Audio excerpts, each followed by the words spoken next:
Yes, as I walk through the uncanny valley of death, you shall fear no evil, for I am that evil.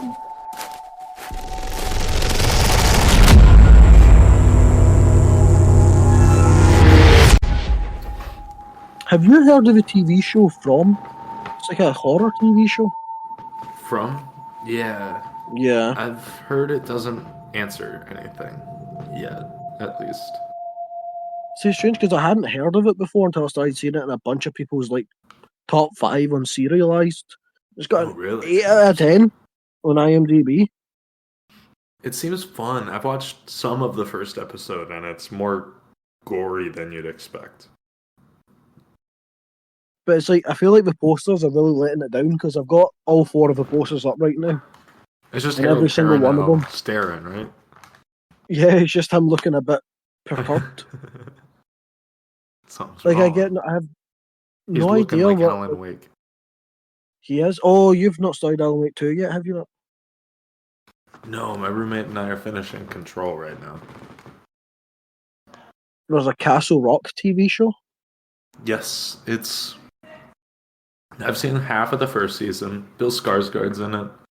A couple other people are in it. Jane Levy's in it. In the first season. And then it sort of shifts focus. Jane Levy plays Jane Torrance, Jack Torrance's daughter, in the first season. But then the second season shifts focus. All I know is that Lizzie Kaplan plays Kathy Bates' character from Misery. Oh, that's fun. Yeah.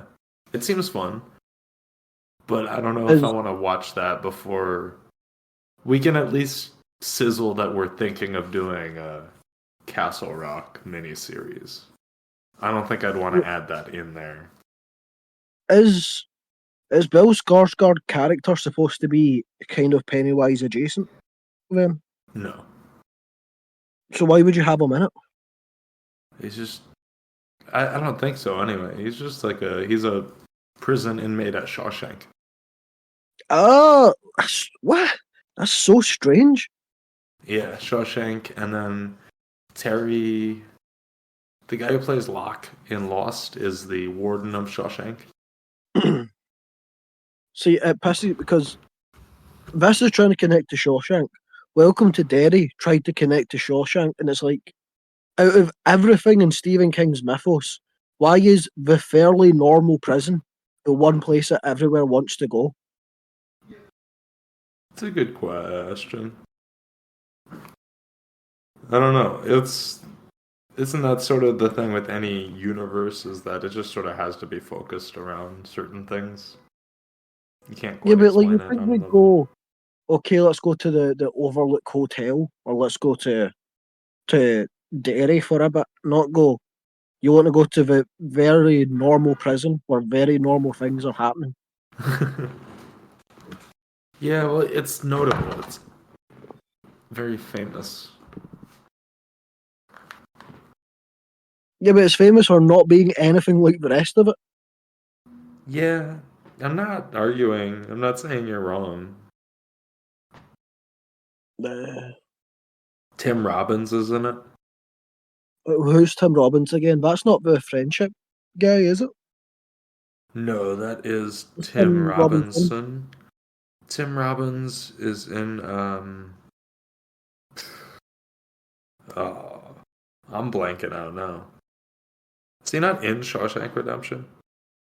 I was like, see, both Shawshank and Green Mile I saw as a child on TV. I have Yeah, he's next to Andy no in the recollection. Shawshank Redemption.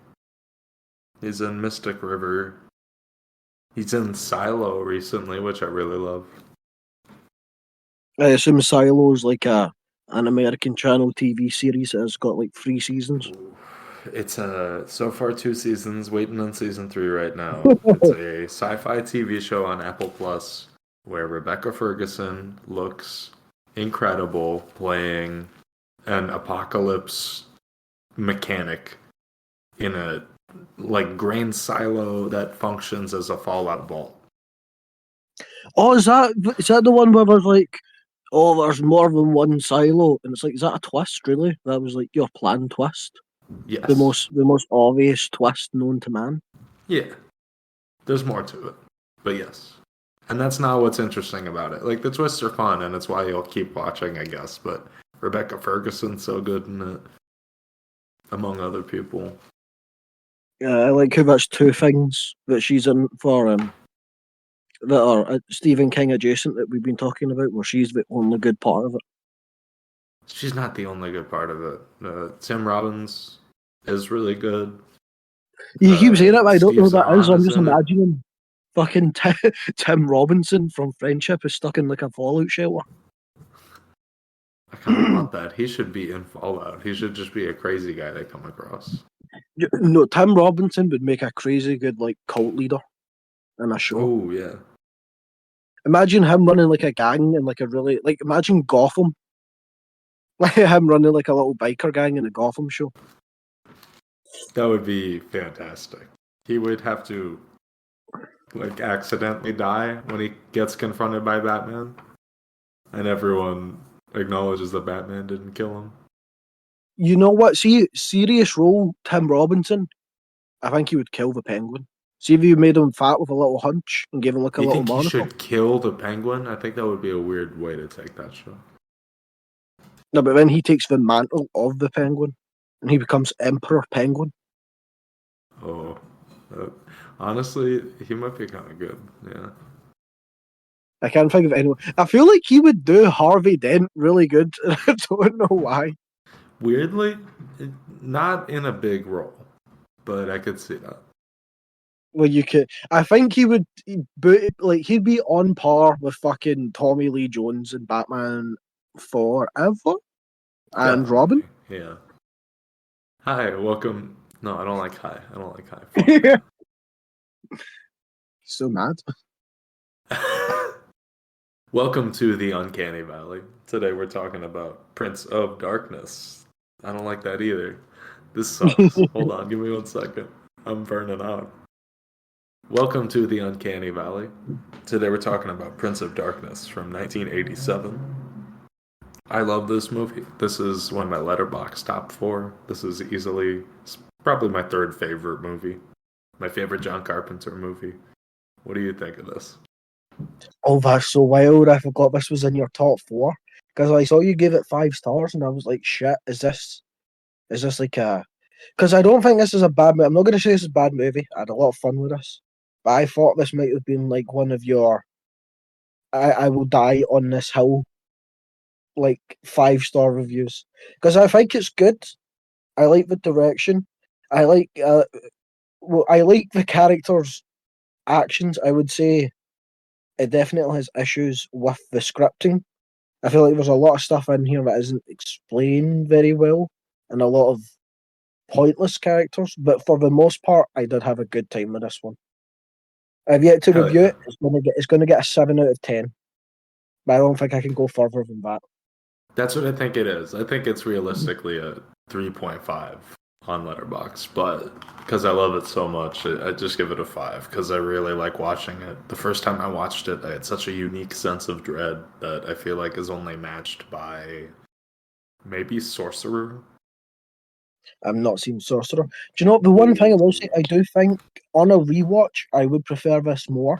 I went into it expecting it to be like weird, trippy Lovecraft horror and not almost a zombie movie with like Hellraiser elements. It's very slow burn. I wasn't expecting the tone of this at all. Yeah, I didn't want to tell you anything about it because it's best experienced not knowing what to expect, I'd say. Well, going into it, I did know that there was a big evil lava lamp, and Satan goo. You know there was Satan come in a jar. yeah, I knew there was something to do with Satan. I did know that Donald Pleasant was a priest. Honestly, I was a little disappointed with Donald Pleasant in this movie. I feel like he kind of hammed this one in. I think he's fun in this, but I think he's better in the first half. But yeah, see, that's the thing. What I don't think we gave. I think there's too many characters for Donald Pleasant having like a lot to do. Because aside from talking to Brak, is that how you pronounce the teacher's name? Byrak. Like he's basically just there for like philosophy and almost an exhibition. He's not an exhibitionist. Oh no, see, this is what you hear. I'm saying. What's that word? The X word that means you. I'm trying to reverse engineer the sentence because I've now got exhibitionist, and that's definitely not correct. Yeah, I feel like there's too many characters in the film because it feels like towards the second half, because we're trying to balance so many people. Him and Professor Byrak. I'm not really sure how you pronounce it.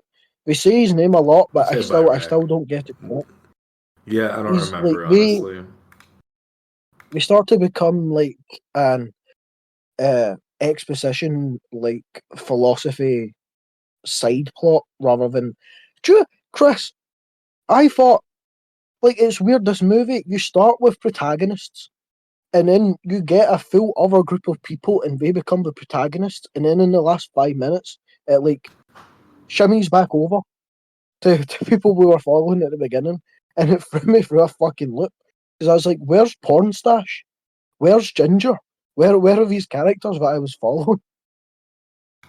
You didn't like that it switches around? I always like when a movie kind of switches the characters around. No, I liked it, but I just felt like we got like the first opening half an act is like setting up like these are the protagonists, and then Yeah. it just goes, okay, Well, certain okay, situations they were there to set up, like people being in danger. There were a lot of, three of the side characters, I believe, went into a room to sleep and got infected with goo in their throat. And then that sets up for when, one of our characters goes into a room with a bunch of goo on the ceiling, but the goo is going into the Antichrist instead of trying to attack him. There are a lot yeah, of but even then you situations say, where we're following these other people so that they get killed off in a way to set up something that'll be suspenseful in a later scene.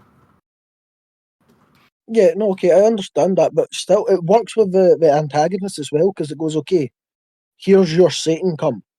That's the main baddie, and you're like, okay, I have the Satan come in, and they're like, okay, the Satan come squirted on these two women, and they're also the main baddies, and I go, okay, I'm following you, and then it goes, okay, but then they're going to squirt on even more people, and then they're going to be side bad guys, and then Alice Cooper is like a homeless Trent Reznor, and he's also one of the bad guys. Yeah, Okay, I didn't mind and then that you're so like, much as a starting bit, but I agree that they didn't keep track of all of these pieces.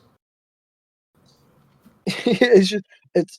I get the whole point. So I feel like it's supposed to be confusing, but at the same time, it's like okay, I've got protagonist, and then I've got the second protagonist who are becoming the first protagonist, and then I have the antagonist who is making some of the new protagonists the new antagonists, and they're adding other antagonists in, and I'm like, it's just a cluster. Like, how are this many people all in this one building together? I think the And effect of seemingly it shit is just hasn't supposed hit to the fan. be something you can't quite keep up with. They're throwing a lot of philosophy at you, they're throwing all these things at you. People are getting stabbed, they're dying off relatively quickly once it starts happening. I think the idea is that you're supposed to not be able to get comfortable, not really get enough time to try to understand what's happening. You're just reacting to it. I like that, but also at the same time, do you not think that Satan Come takes too much of like a back step for the rest of the runtime? What's weird is maybe on a rewatch I can see that, but on a first watch, it made it so much scarier to me not interacting with it much and knowing that it was going to come back into the story. Because I didn't really know what was going to happen with that. And then they mentioned the Prince of Darkness in relation to the tube, which I guess I could have put that together. But, it just the suspense was building for me in a very effective way the first time I watched this. And it still does. I'm not really dissatisfied with the way that they use that. Yeah, Chris, I have a question for you. Is this set in New York? I get a really New York vibe. It seems like it's set in Detroit or something to me.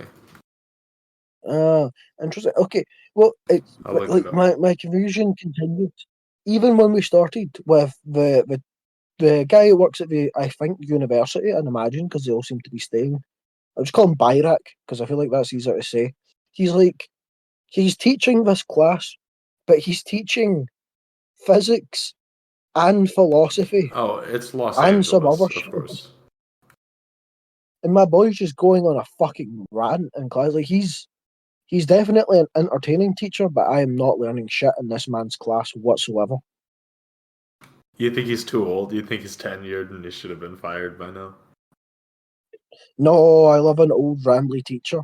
It's like, okay, it seems they say like, okay, that this is a physics class, and you're like, okay, I understand that this is a physics class, but apparently our last lesson was on Schrodinger's cat, and I'm like, but that's a philosophy term.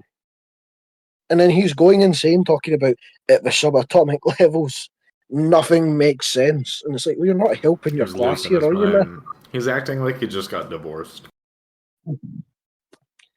Like he's a man of science. But the priest, the first thing he's like, the second one of the other priests dies, like, I need to get this insane physics teacher in to help me.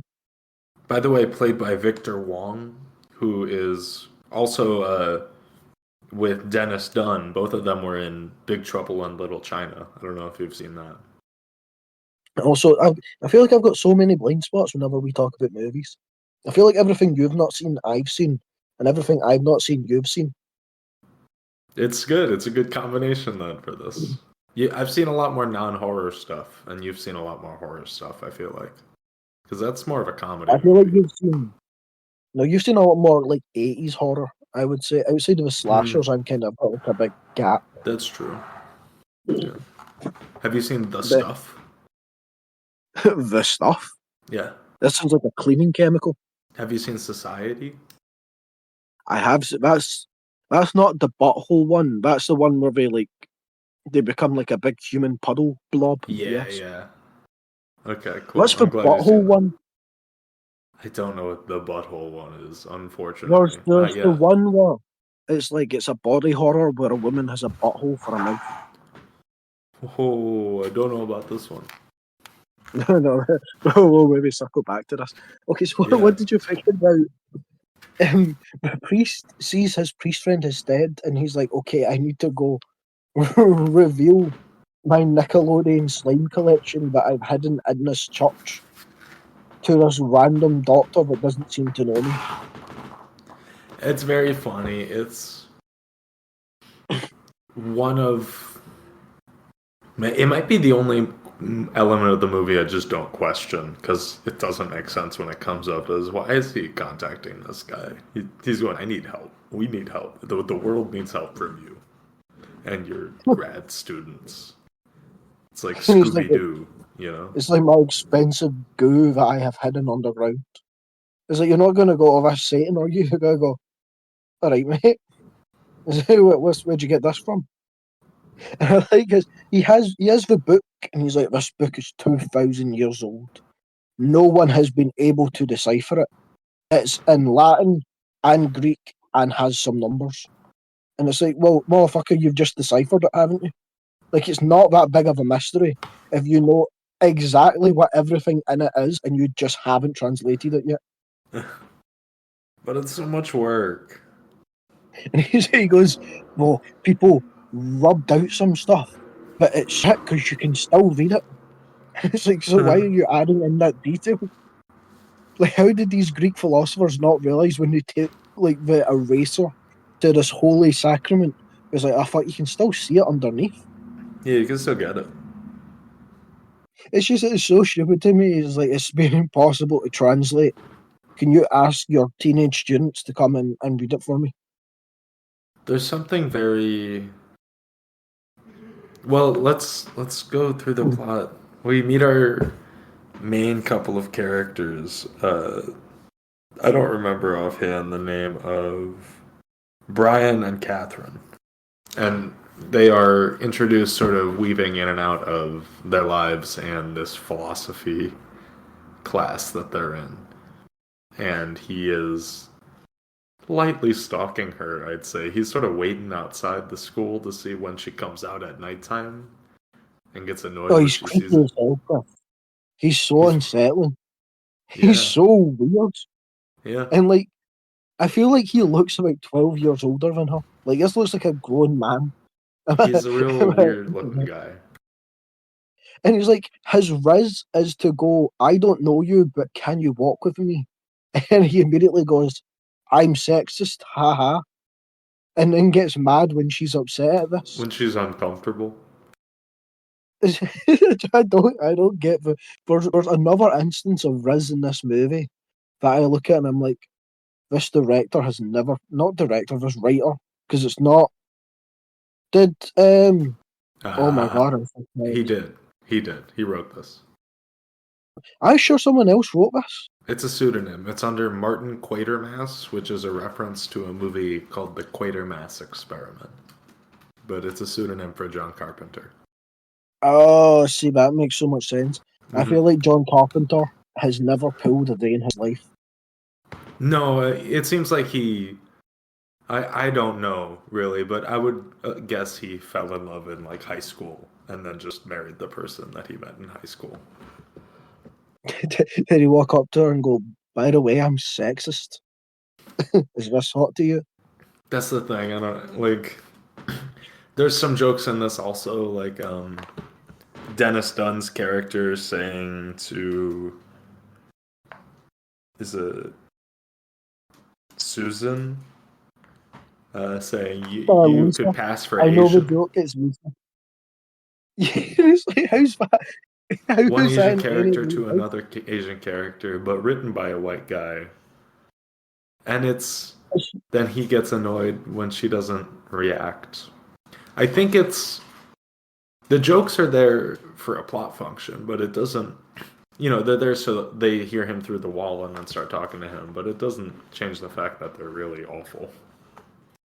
Yeah, his There's one character name's other. Walter. That character has one other really bad joke. I don't remember. Yeah, don't worry, I've got it noted down.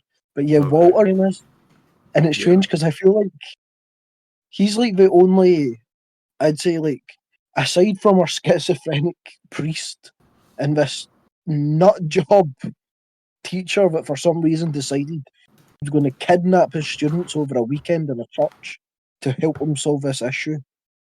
Out of all the students, Walter's like, Oh he's no. written Hold almost on, as I like a have comedy a character. bunny escape on my end. You have a bunny escape. Yeah, a bunny escape. 1 second.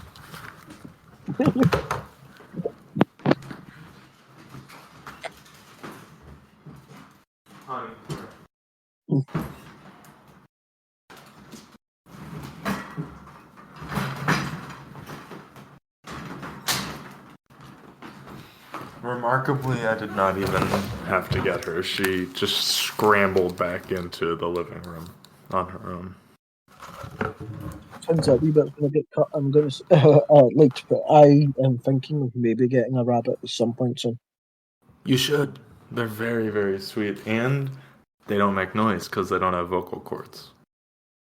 Yeah, but he can't stomp.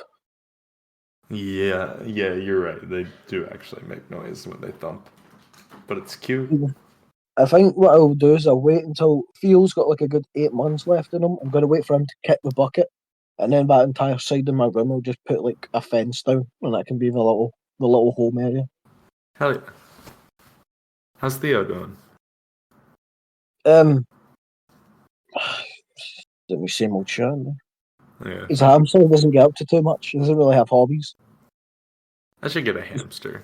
Seems fun. He spilled his entire water bowl earlier, and then I had to fix that for him, and that's as exciting as they Great.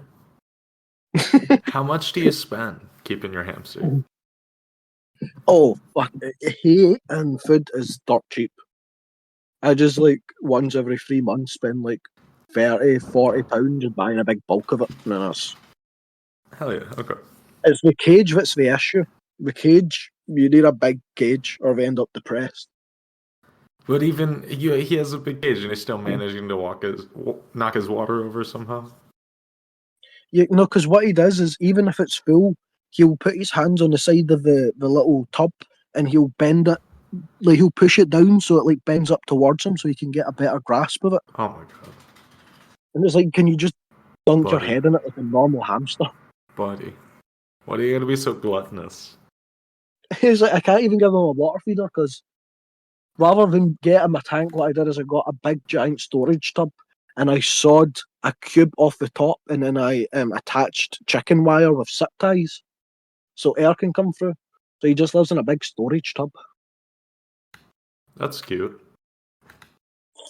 That was a pain in the ass. But I got sidetracked. We were talking about Walter, weren't we? Yeah, I like this actor. He's great in Big Trouble in Little China. He plays opposite Kurt Russell, and the gag in that movie is basically that he is the protagonist of the movie, and Kurt Russell is the sidekick. Pulling out Guardians of the Galaxy too. Kinda, yeah. Yeah, as I said, I feel like Walter, like he's almost like a cartoon character compared to the rest of the students. Like I feel like he's supposed to be. He's clearly supposed to be comedic relief. But he's so extreme comedic relief that he's like his own character in this movie. Like he seems like he's been pulled from a different film. Yeah, like, you he could put him in doesn't a scary fit. movie, and like he would be fine there. That's the thing. I feel like it's performed pretty well. It just doesn't. The character doesn't fit. I like him. I think he's really charming. See, I think before all the students get kidnapped and put into this fucking church over the weekend, which no one would agree to do. If your teacher says cancel your weekend plans, you're staying in a church with me, you would I guess tell I'm them failing no. this class. As about to say, as we get the first instance of like the upside down crescent moon above the sun. Really it's a cool great. shot. Yeah. But like, because I assumed, it's going biblical. We're going to get the moon eclipsing the sun as like a big, and then it just doesn't. It just doesn't at all. It's fair for you to assume that. I think is the weird crescent moon supposed to be what brings the homeless crowd to attack the church? I think that they're incidentally, they're just sort of worshipping, his creation. Yeah, but why would they not? The only thing I can think of is they say, when you're near it, you start to have dreams about it. And presumably a lot of these people would be hardcore drug addicts that are in a sedative state. So we'd probably be more inclined to be under the spell. I think they're just zombies already. But why? There's no like they didn't get to it cummed like in. that. The Satan cum didn't hit any of them. I feel like maybe there was. There honestly might be sort of a Jedi mind trick, almost sort of offensive implication that houseless people are sort of weak mentally enough that they can be overtaken without being directly infected. See, why did you have that not to be the true reading of it? the drug stereotype, because at least it doesn't make them sound stupid. But you're like, yeah, but what if he thought they were all dumbasses? The drug one doesn't quite make sense to me for why they would be fully controlled. Like if they were the only people in the world to be having the dream because they have these more intense dream states, and then they come to visit this place because they are all having the same dream consciously, and then they get infected, then that makes sense the way you're describing it. But the way it happens, it feels like they are just sort of weak enough, or they have broken themselves down enough to be controlled inherently. Insane cameo from Alice Cooper, though. It is. It's great. It's like seeing... well, you don't know who Jim Jarmusch is, so you have not seen The Dead Don't Die, but it's like seeing Iggy Pop as a zombie in that. That's such a strange... Because I feel like, Alice Cooper, he was doing like little cameos and things, because I think he was in Tenacious D at one point in the 2000s. And then I still haven't seen that. He's in Wayne's World. Does Tenacious D count as a horror movie?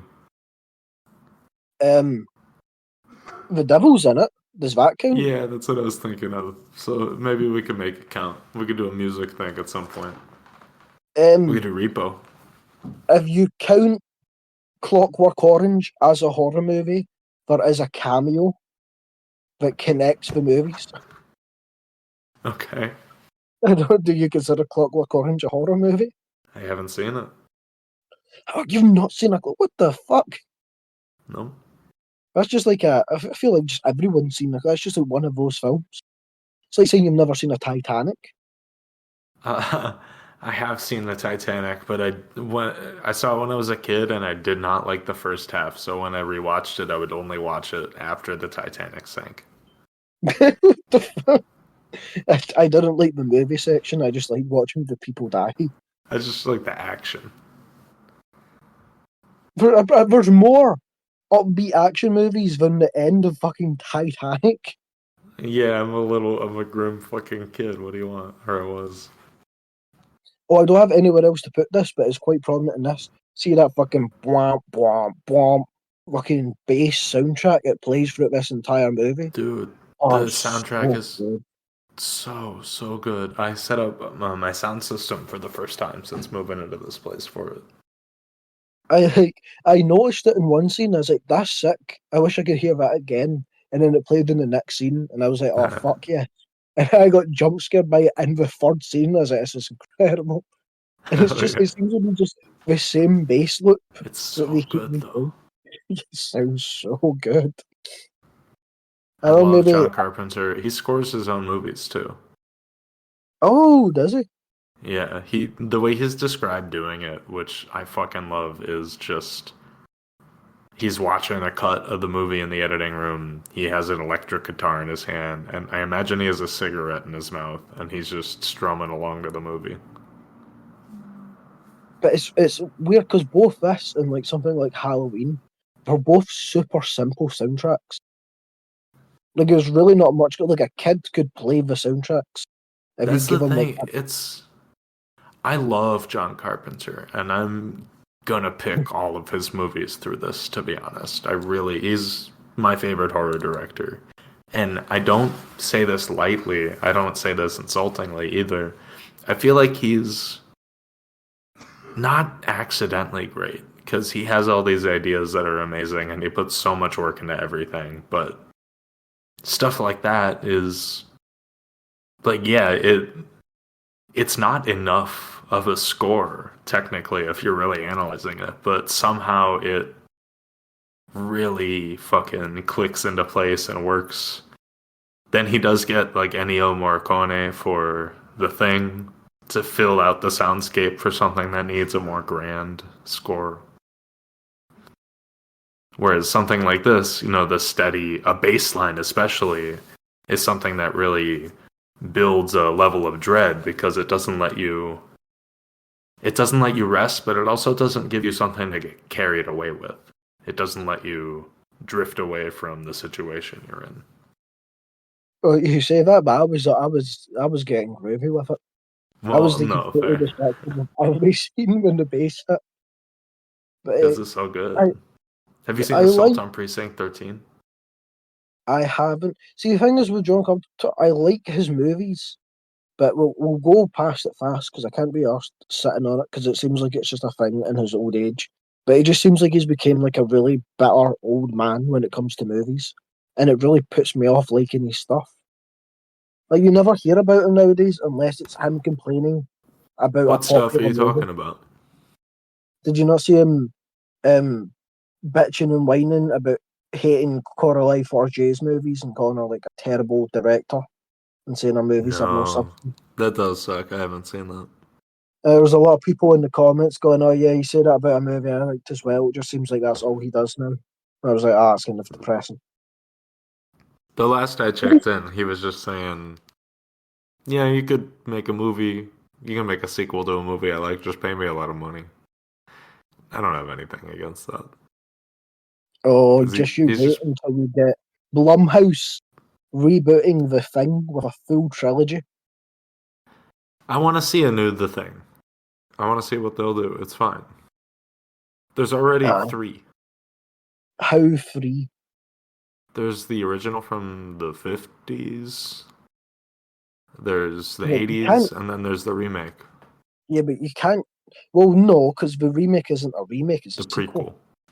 But it's It's a both. It's prequel. a spiritual sequel while also being a prequel. Yeah, but you can't count the original as part of that like storyline. But Spiritual you know, remake, I guess. But why not? hypothetically, It's so the Thing movie. It's based on the same thing. it's based on the same thing, but it's not part of that franchise. What I'm saying is, if hypothetically Blumhouse got the rights, they would do a let's follow McCready immediately after the events of the Fuck, you thing. think they would do old man Kurt Russell? I would What watch no, what they would that. do is they would cast someone as Kurt Russell, and they would have him be the thing, and then he would go to like some medical base, Josh then Duhamel. kill people. And that's what would happen. And it would be McCready as the new thing, killing people in like random military bases. Yeah, I guess so. That's fine. I But was thinking more like another Halloween movie made by someone you probably don't want, like a Paramount Halloween movie. I'm okay with it. The Halloween franchise has been tarnished enough with bad That's movies. I true. don't think another bad movie is really going to do too much. That's how I feel about The Thing after the prequel, which I like for the most part, but it's also not a good movie.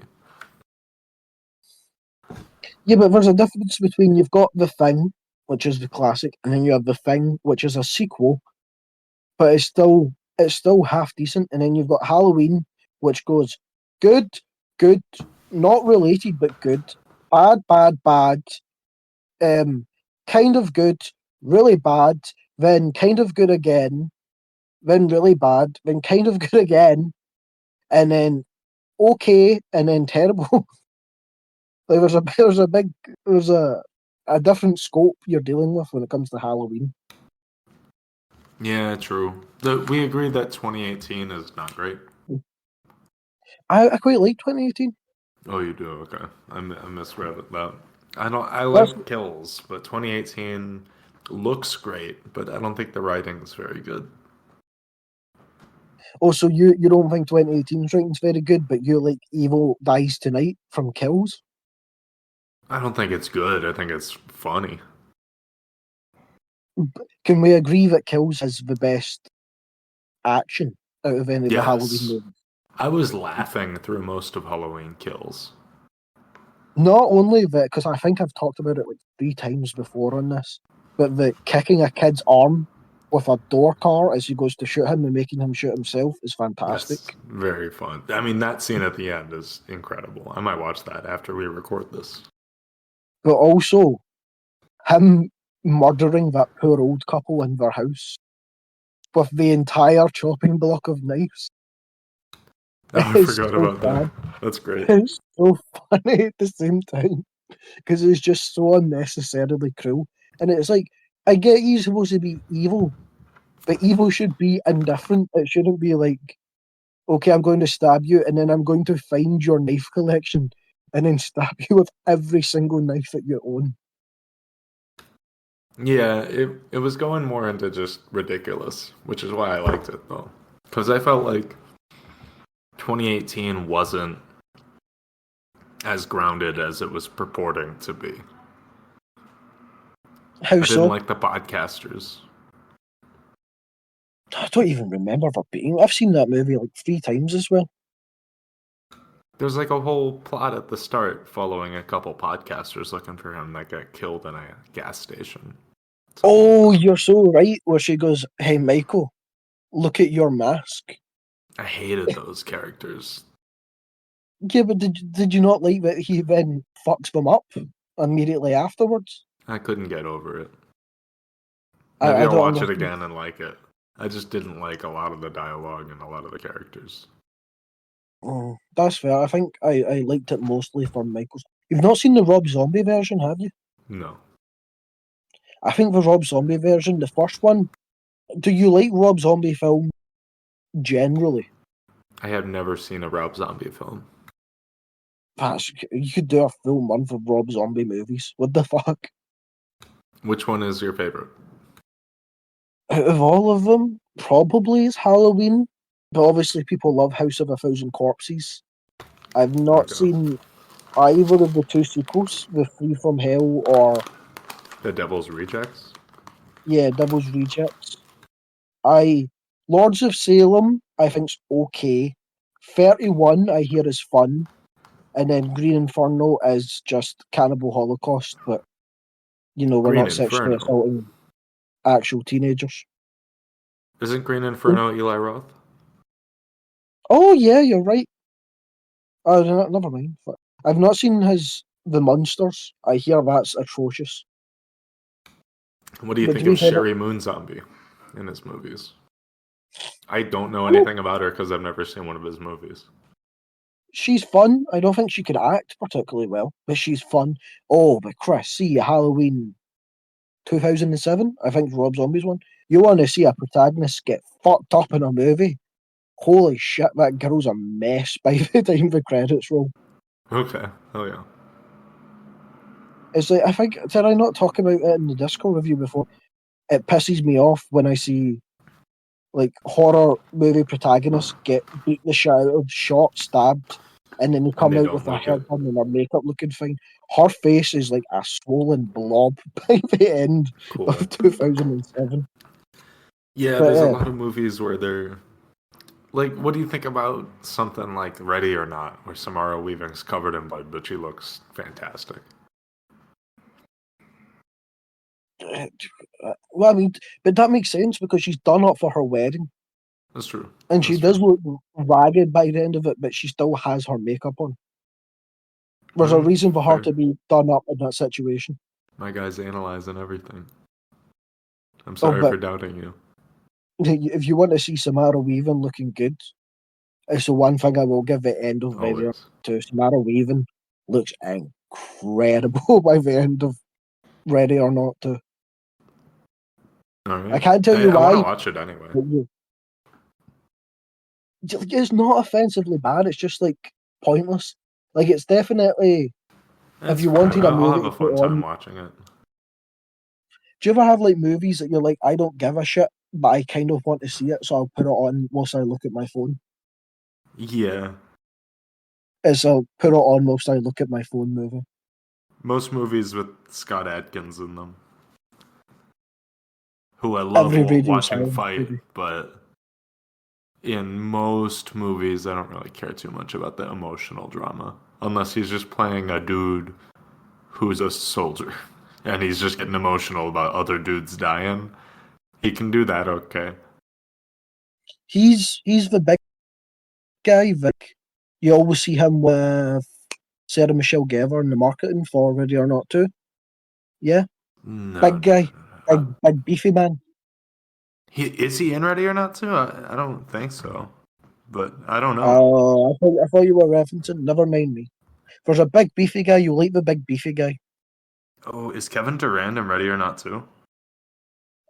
I think it might be him actually. Yes.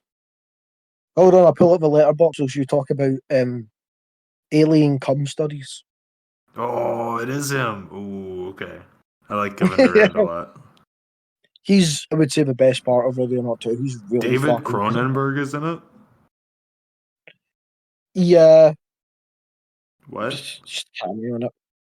He's Okay. there for a bit. It's not important. But Nestor Chris, where are we at? Carbonell is in it too. That's cool. Chris, we're on Alien Come. All right. Alien Devil Come. Work out that alien cum. So, like, okay, we're studying the cum. And then there's one of them that is like, we're doing the book translation, even though it's Latin, Greek, and some. So you could probably figure it out just by having a look at it for long enough. They We see sort the of like father even. program something on the computer. Yeah, the father even speaks Latin. We see that at times, but we'll ignore that. Okay. Yeah, no, they instead decide to outsource it. Lazy fuck is what he is. Yeah. But like Because I they're don't not, get none of them the. are actively working too much. They just sort of set up equipment and then wander around and flirt with each other. I mean, as you do when you're trapped in a church with other teenagers Other with a teenagers, mental. they're all like 30. But I think we're supposed to be teenagers, okay? That's It's the true. 80s. Yeah. But I see the translation stuff. I don't Teenagers. think There's that one bald guy who looks 43. there is that one bald guy. But doesn't he like work with the church or so? I don't think he's friends with these people. Oh, okay. Because he's not in their classes, I'm sure. Oh no, I think Susan is whoever he was looking for. But Because he they're keeps doing going around going, "Where's Susan?" That's a good joke in the movie. People are going, "Have you seen Susan?" And everyone who gets asked goes, "Who?" And then they go, blonde, glasses, something like that. Everyone says it exactly the same way. It's definitely a joke, and I was laughing every time. So I didn't even pick up on it because I was too busy trying to take notes as I was watching. See the amount of times I had to rewind in this film just to get because they're translating the book that it seems Jesus' disciples obtained with the alien come. But like I feel like I've jotted down all of the translations, and aside from like towards the end, it doesn't seem to have any relevance to the cum jar. Like it's just random satanic biblical stuff. Because they say, okay, that Jesus was part of the good God, and then like anti-particles, there needs to be an evil God, and Jesus was warning people. But the first translation says, I, Jesus, have sent mine angel to testify unto you this thing that will be unleashed. Mystery, Babylon the Great, the mother of harlots, and the abomination of earth. Surely that sounds more like he sent that. Like Jesus caused this issue. I guess, yeah, there's an interpretation like that. But I Because mean, I like the I take that just to be a misrepresentation of Jesus was sent by God. Maybe they meant God sent Jesus instead of Jesus sent something. yeah, because there's a later translation about the cum falling from a star, which makes me wonder how did they get it in the red cum jar? Who made the cum jar? Surely it wasn't the devil. I mean, it was But the church. it was. But how did they get the cum in the jar?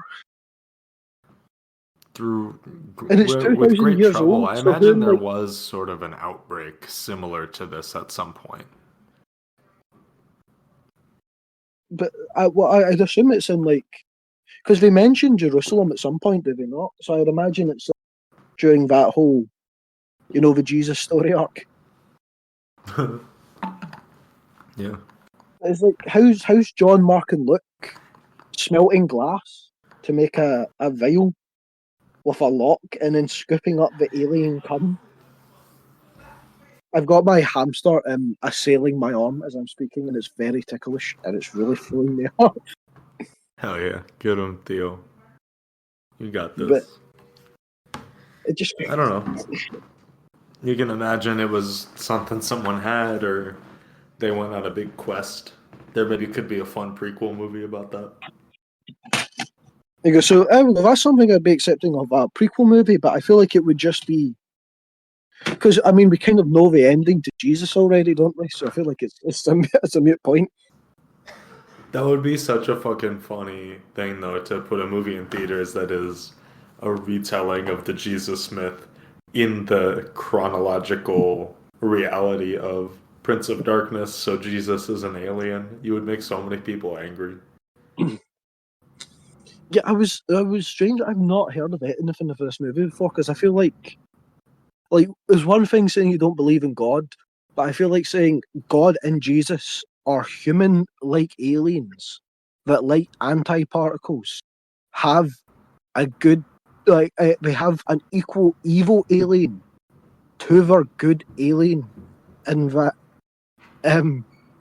the entire Catholic Church is a lie by Jesus's disciples to better conceptualize good and evil to human beings. I feel like that's like we're on like another level of blasphemy, are we not at this point? I love it. It's such a cool idea. Like, never in a movie have I been like, I feel like that's a bit touchy. We were talking about the. I feel like you're pushing That's a that a bit bit too touchy. far. It's a wee bit too far gone. No, it's so creepy to me, and it's so scary that like there's this thing that we could have been preparing for 2000 years, but we just couldn't get the message out. It reminds me of global warming and the issues communicating that to a higher class of people and the importance and the urgency of it. I do like that. It seems like, does the priest have a name? I just keep calling him the father in my notes. One more time. The priest, does he have any name, or are we just going to call him the father? Because I've just been calling him the father. Pretty sure he has a name, but just call him the father for now. I'm gonna look it up. I do love that Pull his that page. character is like, we've held this secret even from the Pope, but I, random LA priest, know everything about this from the beginning of Oh, recorded history. he is just priest. Yes, he's just a guy. Yeah. But It is. I why? do Why? agree that there's too many characters to define anyone. I don't fully notice it as a problem. I feel like it adds to the creepiness of what this movie is doing, and also giving this movie the most chance to feel like it's operating on a worldwide scale while still being budgetarily locked down to one building. You know, by having more characters in it who die while they're trying to go off and go home to sleep to leave other people to use the equipment. You know, it makes the world feel a little more dynamic, even though it's in truth just adding in a couple of hollow characters to kill them off. Yeah, I feel like this is like, people rip the piss out of Chainsaw Man and call it Theme Saw Man because the thematic themes of the newer chapters are more important than the narrative. But I feel like that's very similar to what's going on in this movie. I feel like the overarching story, and because I feel like, as much as I said, it's probably like the most blasphemous retelling of like Christianity I've ever heard. I feel like it's not anti-religious in any way. Like, they don't take the piss out of the father. The father's mostly in the right. Yeah, I think it's just legitimizing it. It's legitimizing everything in a fantastical way, separate from reality, basically. Yeah, we have It's saying, what if this were all true, but that being said, it meant something else. see, my takeaway from it was, like, we keep seeing the Virgin Mary statue through the gates outside, and I took it as like he's saying that religion and science have both been held back by each other, like keeping them in separate worlds has caged them off. When humanity would have been able to progress easier if there was like a coalescence of the two where people learn to work together. Because ultimately that's how they stop the devil in this. They use science and religion. Yeah, that's true. Okay, one little note about the translation. You can tell at what point John Carpenter gave up on trying to make it sound like biblical speak. Because the fourth translation goes, I saw a star fall from heaven onto the bottomless pit, and he was cast out as water from the flood. Sounds pretty good. Part 5 starts with, the container was buried somewhere in the Middle East eons ago by the father of Satan. It's like, that doesn't, like, you wouldn't read that in the Bible. That's someone No, sending a. that's like a military briefing. I do love, Christ comes to warn us he was of extraterrestrial ancestry. It's like, he's warning you that he's an alien. That was his warning. Yeah. He came to everyone, watch out, I'm an alien, guys. It's No hard to wonder the warn Romans someone fucking killed about a him. thing that you have to inform them of before you warn them. Yeah, but it's also kind of hard to go to a planet and go, the aliens are coming to do bad. I'm also one. But I'm a good one, don't worry. Don't worry, don't worry. What did you think of the camcorder footage, the dream footage overall? Like, did you know that was I, going to happen? I like the vibe of it.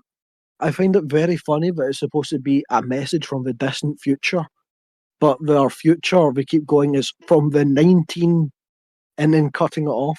Because I'm like, well, buddy, you're already way off at this point.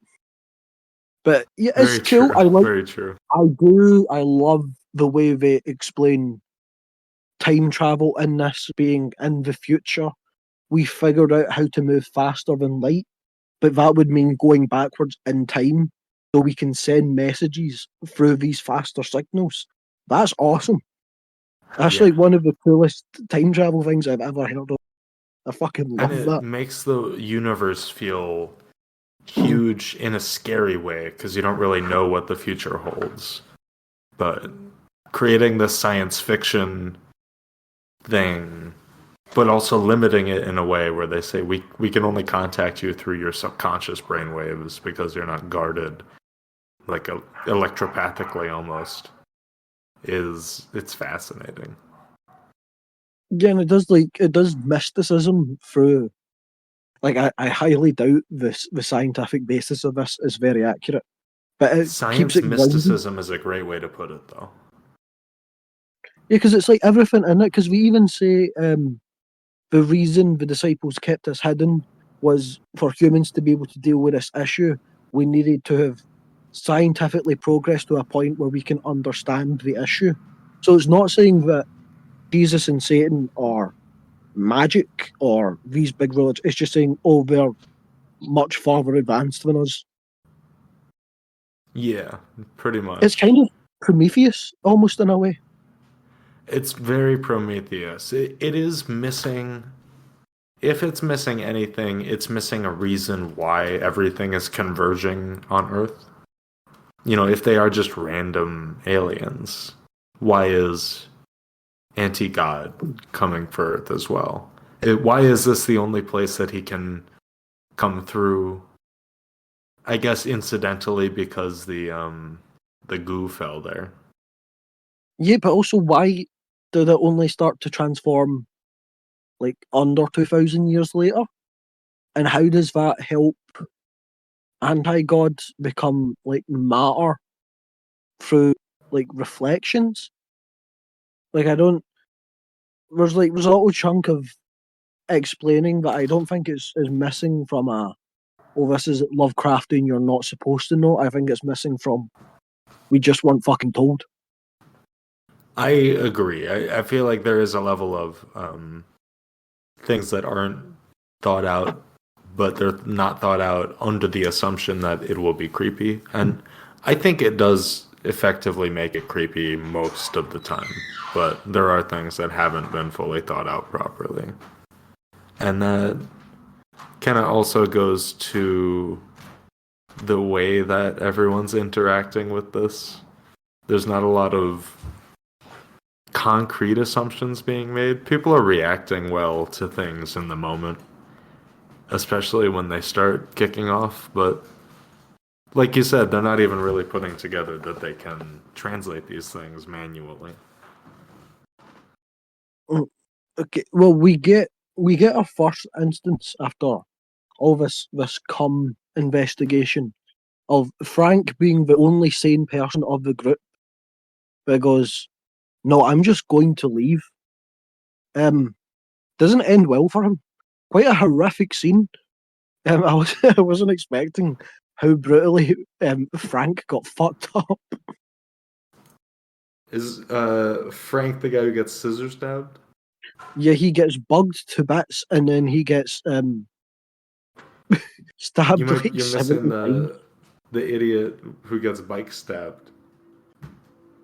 Oh yeah, but he just kind of walked out.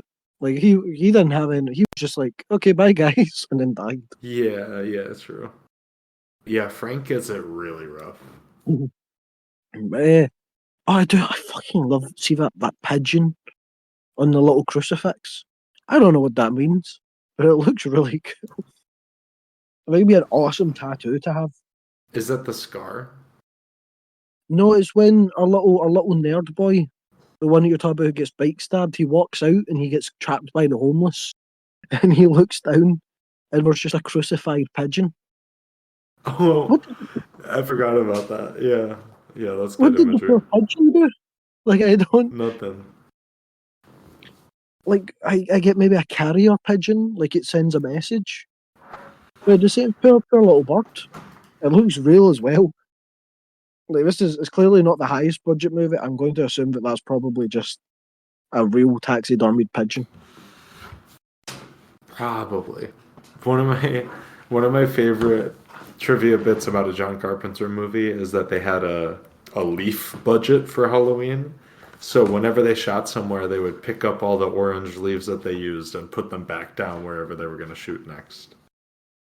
Guess what I was going to say when you said leaf budget? I was like, surely you would just like go outside with a black bag. That's what I mean, is more just that they were keeping track of all their leaves.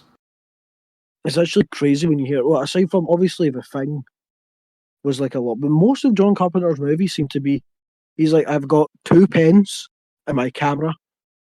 If fuck it, I'll figure it out somehow. That's why it's not. I don't want to say it's accidental because this guy is making fucking awesome movies almost out of nothing, relatively. But it's also. He's just got so much magic in a lot of situations where he's. I don't think he's. Especially, in a movie like this, maybe he took a pseudonym because he agreed that the writing wasn't fully up to snuff. I feel like the dialogue is more the issue. I like I like a lot of the exposition-y stuff and a lot of the philosophical stuff in it, but the interactions between characters don't hit as well. But he's writing, he's directing, he's scoring, he's producing. Even though he's not doing all of that at the level of, let's say, Kubrick, he's doing all of it in his own way that really leaves a lasting impact and makes for very unique movies that no one else could make. He's a really interesting artifact to me. It's definitely a certain charm to it. I do think that maybe when writing, he had the idea for, okay, I've got the scientist and I've got the priest, and the movie's going to be their discussions, and then he's like, but I do need people to kill, and then he's just kind of like ham-fisted a bunch of other characters in to fill out the plot. I Like, can simply see didn't that. care much Yeah. about these people. But again, I think that's what no one's going to go, oh, I love Prince of Darkness. Remember that scene with Lisa typing on the typewriter and not looking at it? No one's going to give a fuck. They're going to be talking about the priest and the devil come. Well, I do love that scene, though. Isn't she just typing, "He lives"? I think it's just I live. I live. Yeah. Oh, I'm looking at it right now. I live. You will not be saved by the Holy Ghost. You will not You be will saved not be by the saved by the god plutonium. plutonium. That is my favorite line in the whole movie. Yeah, but that's cool. And in fact, you will not be saved in capitals. Is that? It's a bit cringe. It's bad. Yeah. The way they end it is like, if it just weren't in all caps, it would be fine. Honestly, it would be great. It's just No, that but I it's think trying it's to the overstate itself. notice that in fact that's the worst part of it because it's like it's fedora wearing like Reddit. In fact, like the devil's not gonna like pull an AI. You thought it was this. Actually, it's this writing technique when he talks to you. Yeah. Honestly, and I hate to say it because I do love John Carpenter, but it's the symptom that I feel like occurs with every single writer director, which is that they don't have someone, or most of them, they don't have someone checking their writing. It's my biggest problem with Christopher Nolan is I feel like if he just got one or two good script passes on a lot of his movies, they would be much more comprehensible. Yeah, but I feel like if you take a scriptwriter to say something like Interstellar, there's nothing you can really change without fucking that movie up. That's 'Cause you- not a great example because it's based on a Jonathan Nolan script. So Christopher Nolan kind of was the script doctor for that one. Okay, well, take a Dark Knight. I don't like it as a Batman movie, but I feel like it's probably like a perfect blockbuster action movie. Yeah, true. I won't argue on that. The character dialogue is not super convincing. But it doesn't have to be, especially the love story dynamic doesn't have to be super convincing just because they've known each other since kids. Yeah, and it's That supposed to sells be a lot. awkward between them. And like even Oppenheimer, I mean, that's mostly dialogue, and it's I did mostly not like really good Oppenheimer. dialogue. No, I loved Oppenheimer. No, I wanted to leave. I did leave the theater actually. I had to see it twice. Well, speaking of Oppenheimer, do you think plutonium is supposed to be a reference to like nuclear energy, or do you think it's supposed to be a reference to the planet Pluto Nuclear and that energy. sort of thing? Do you think maybe that's what It's Satan's making up? that line is so good to me because what it says is, in my mind, like the heights of weapons you have been able to create will not be able to surpass what is coming for you. You can destroy yourselves trying to create the most powerful weapons, and none of it will save you. Do you know what that's because that's what I was going to say is maybe if the theme throughout the movie is like human technological advancement, maybe the like the evils of like nuclear warfare is what's trying to wake up our little lava lamp. Maybe, and that would tie into sort of the climate change. Like, there's this, the Cold War and all the tensions around the nuclear warfare that have lasted since then and will last forever now are based in this fear of why isn't our government doing more to quell this? Why is this the status quo now? Why is everybody comfortable with this? Why doesn't anybody see that something needs to be done? Okay, I'm looking at some of the other translations. One of them does read, "You will not be deceived of his purpose, for one will be chosen." Chris, who do you think the chosen one is supposedly like is in this movie? Like I can't, Well, I don't have we like know who it any. winds up being. But do we? Yeah, is it Catherine? The one who gets sucked into the portal, and then we see her in the last vision. She's in the church. Yeah, but the priest is the one that smashed the mirror, closing that gateway. So is he the chosen one? No, no, no, no, no. Because now she's the new vessel. I suppose.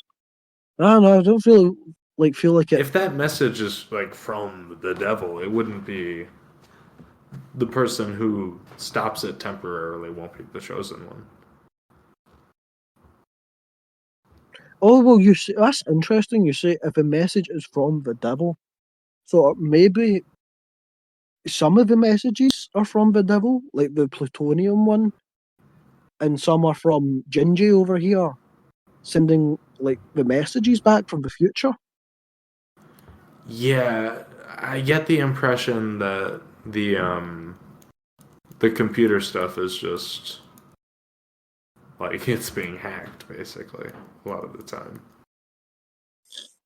Is this where we see the return of Frank? Oh, we do see the return of Frank. What a So fucking good. incredible scene! Oh my god, This is the the best empty scene in the space. movie effect wise, right? Oh, easily by a long shot. And So it's good.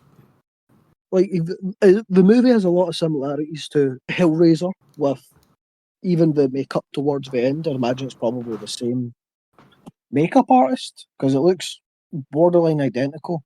But it is funny that this is the second 80s low budget body horror movie where a dead man called Frank comes back and has an iconic line around death with his pray for death line. That's funny. Although, Joe, it's weird, I feel like Jesus Wept works better in this movie than it would have. Because I feel, see if you swapped them around, Pray for Death works because Hellraiser keeps you alive in like endless torture. And this has more religious connections. Yeah, the fear in this is more of like the world won't be around soon. Everything's going to end. It's fucked up. I just thought if you swap those lines, arguably it works better for each film. That is interesting. There must be a fooling, because I feel like this movie even looks very similar to Hellraiser. Like it's shot in a very similar way. It does, yeah. Hellraiser was a couple of years earlier, right? I think it was a couple of Same years year. ago. Oh, same year? That's fascinating. I wonder if they had like their Barbenheimer day, where it was like double That's so Frank, funny. the Frank fatalities. Franktality. I wonder how did they do it? Got the nice 4K. Do you know anything behind the scenes about how they made the melted man of bugs? No, I wish I had taken time to watch some special features, but I don't really know any trivia about this. I'll look some up so we can talk about some, because I'd love to reference a bit of it. I mean, this is, I would say, the part of the movie where shit really fucking hits a fan, because immediately after, we get Calder giving his beautiful, Amazing Grace rendition. Immediately Oh, takes that's himself so out. good. Yes. It's so squeamish looking. You see, like, the skin of his neck fold in as it stabs. It's, oh. Oh my And it's god. like, I don't think his singing was that bad. Did he really have to, like, push it to that extreme? Yeah, come on, man. He has some good I'm not lungs gonna on win him. American Idol, but Everyone's their harshest critic. Yeah. yeah, you still sound very nice. Yeah, I have my note here. This is where we start to see, like, we realise The first trivia I found is fantastic. You're gonna like this. I'm The going to bike like that this. Alice Cooper used was his own personal prop that he used in his stage shows to do that same impalement trick. Oh, that's. Do you think they got Alice Cooper in and he went, wait, I can do something in this scene? Or Yeah, do you I think think he John did. Carpenter saw Alice Cooper live and went, I need him to do that in a film for me? Oh, shit. No, you know what? You're right. That's what happened. Because I think that's also what happened for They Live, is he went to WrestleMania because he just goes to WrestleMania and he saw Roddy Piper wrestling and said, I want that guy in my movie. He's like the Hideo Kojima of the 80s. Kinda, yeah. But fucking, I have in my notes here. Okay, so the homeless people, they barricaded them in. Okay, and this is when they start to notice. Okay, we're stuck in the building. There's like the world's biggest fire exit out the back of the building, but none of them try. It's like comically, it's almost twice the length of the building. It's an obnoxiously large fire exit, and not one of them goes towards it. Well, you know, It's how they get to the write him a basketball letter. court where Frank dies earlier in the movie. It's like a building across, and they just. Yeah, I can't say I ever paid too much attention to the geography of the movie. I feel like you can't I feel not. like they don't give you they give you a sense of rooms that are important and where they are relative to each other, but they don't give you a sense of what's between them very well. Okay, we were in the excitement of Frank. That's also where our boy, who's the little comedic sex pest, Halter, Oh, where he Walter, sees yeah. the devil come, has started raining upwards into the ceiling, then pouring into. It's the pregnant woman's mouth, isn't it? Like, and her eyes. Yes. Okay, so we do have to mention that she has been getting sick. She's not pregnant before anything. She's just. I think she's friends with the girl who jumps into the mirror. We see them chatting when they're going through the classes earlier in the movie. Uh, but she starts freaking out. She has this moment. I think this is Kelly. Kelly has this moment where she says, "I have this bruise that I bumped myself a couple days ago," and then another moment later in the movie where she says, "I don't know, it's starting to hurt a lot more." And the camera looks at it, and I feel like this is a symptom of high definition, but it's just very clearly like a weird satanic symbol that's etched into her skin at this point. And I burst out laughing because they just, she just went, I don't know, I'm going to go to bed. It just doesn't seem like anything too big. Then later we go, oh, it was like a pagan symbol she had. So where did she accidentally bump into a hot iron at like a pagan festival? Right, yeah, that's the thing is I would immediately look at that and go, oh no, I'm being possessed by something because that doesn't look familiar. And I would remember if there was something hot enough to burn me that looked like that. It's just, it's nonsense because like we don't even explain it later on, despite her being pregnant and bruised, is like a vital plot point that, oh yeah, last week when I was at the satanic orgy, someone bashed my arm really hard, and now I don't know, I'm feeling a bit funny. I need to go lie down. I think she didn't sustain an injury. I think she was just sort of marked already for the whole thing. See, my theory for it was that maybe she was like slightly pregnant, and with this thing being able to affect dreams, maybe it's like the That's why it picked fetus her. That makes that, sense. yeah, it's taken over her. I don't really, but see, the thing is, the devil come. I thought he was saying, well, I suppose it goes into her mouth. So that was the devil come, even though that's not how human biology works, at least to my knowledge. That No, you the can't womb get isn't accessible pregnant from. via the eyeballs, No. but No matter how deep you get like it she in was there. already marked. Well, I mean, if you really pushed your way through, you could probably hit somewhere. No, your cum is gonna wind up in their stomach acid. You would wind up in their throat, and then it would just go into their stomach. You wouldn't get into the. No, no. Yeah, but There's okay, no but cervix at the when end you're of the drinking, stomach. no, Chris. It's it's a very watery semen, okay? And when your body drinks liquids, it absorbs the minerals. Now, Oh who's my to say god. that the devil's cum isn't like little rock minerals, little brimstone, The little devil's been boys? drinking too much water. Yeah. And then you've been drinking a lot of pineapple juice. You've been preparing for this Oh my moment. god. But yeah, who's to say that these little brimstone cum minerals didn't get absorbed into the body, then make its way to the womb? I don't think it has to abide by natural physics. We didn't have to try to explain or Well, it wouldn't have to hit disprove the it. womb first. It would need to hit an egg, which would mean, hypothetically, if she was at the wrong point in her We can just cycle, say it is the metaphysically devil's gets plan. absorbed into her spirit. But it doesn't metaphysically. It pours vomit come from the ceiling. I know, but Like that's then a it's very in her physical thing. body. I just view it as getting absorbed into her body, and then her body reacts to it, like DNA almost, or hormones. But the same thing happens to like Calder. So why isn't he pregnant?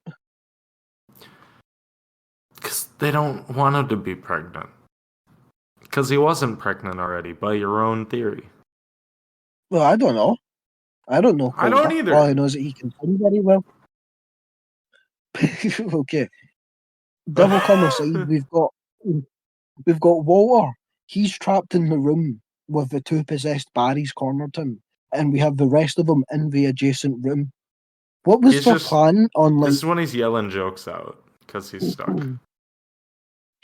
Yeah, but why? Okay, the students. Why do they like homeless fish with porn stash? Like, what was their plan there? Because he drops down where he's trapped and goes, "Yep, everyone, I'm trapped. I'm coming back." Very funny, yeah. He goes, "Get ready to pull me back up." He jumps out into the alleyway. He looks one way, lots of people. Looks the other way, lots of people. The people start coming towards him. He goes, "Pull me up, pull me up, pull me up."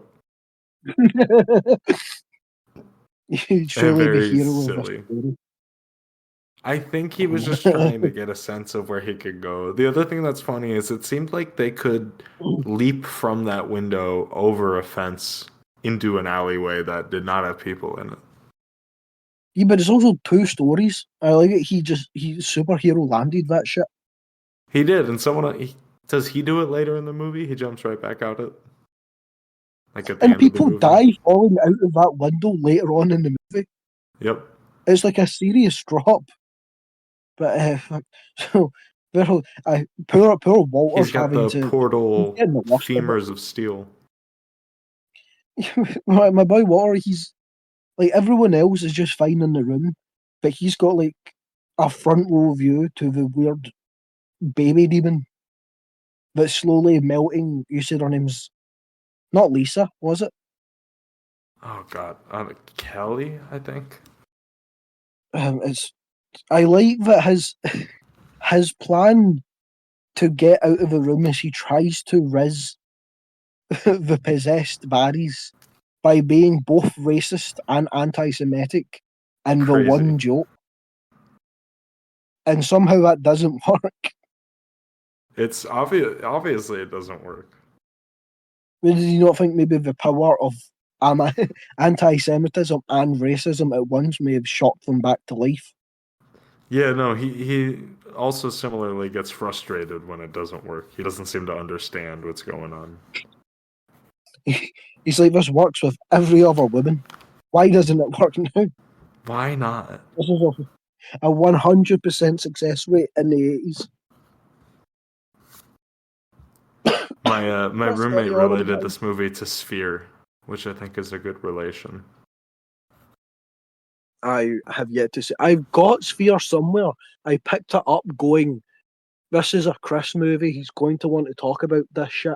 I've never seen it before in my life, but I could tell with like, it's space, it's 2000, it looks a little cheap, and there was a lot It's of men not on the front space, cover. I And will was say. like, it's not space. It's underwater. Okay, well, it's spiritually a space movie.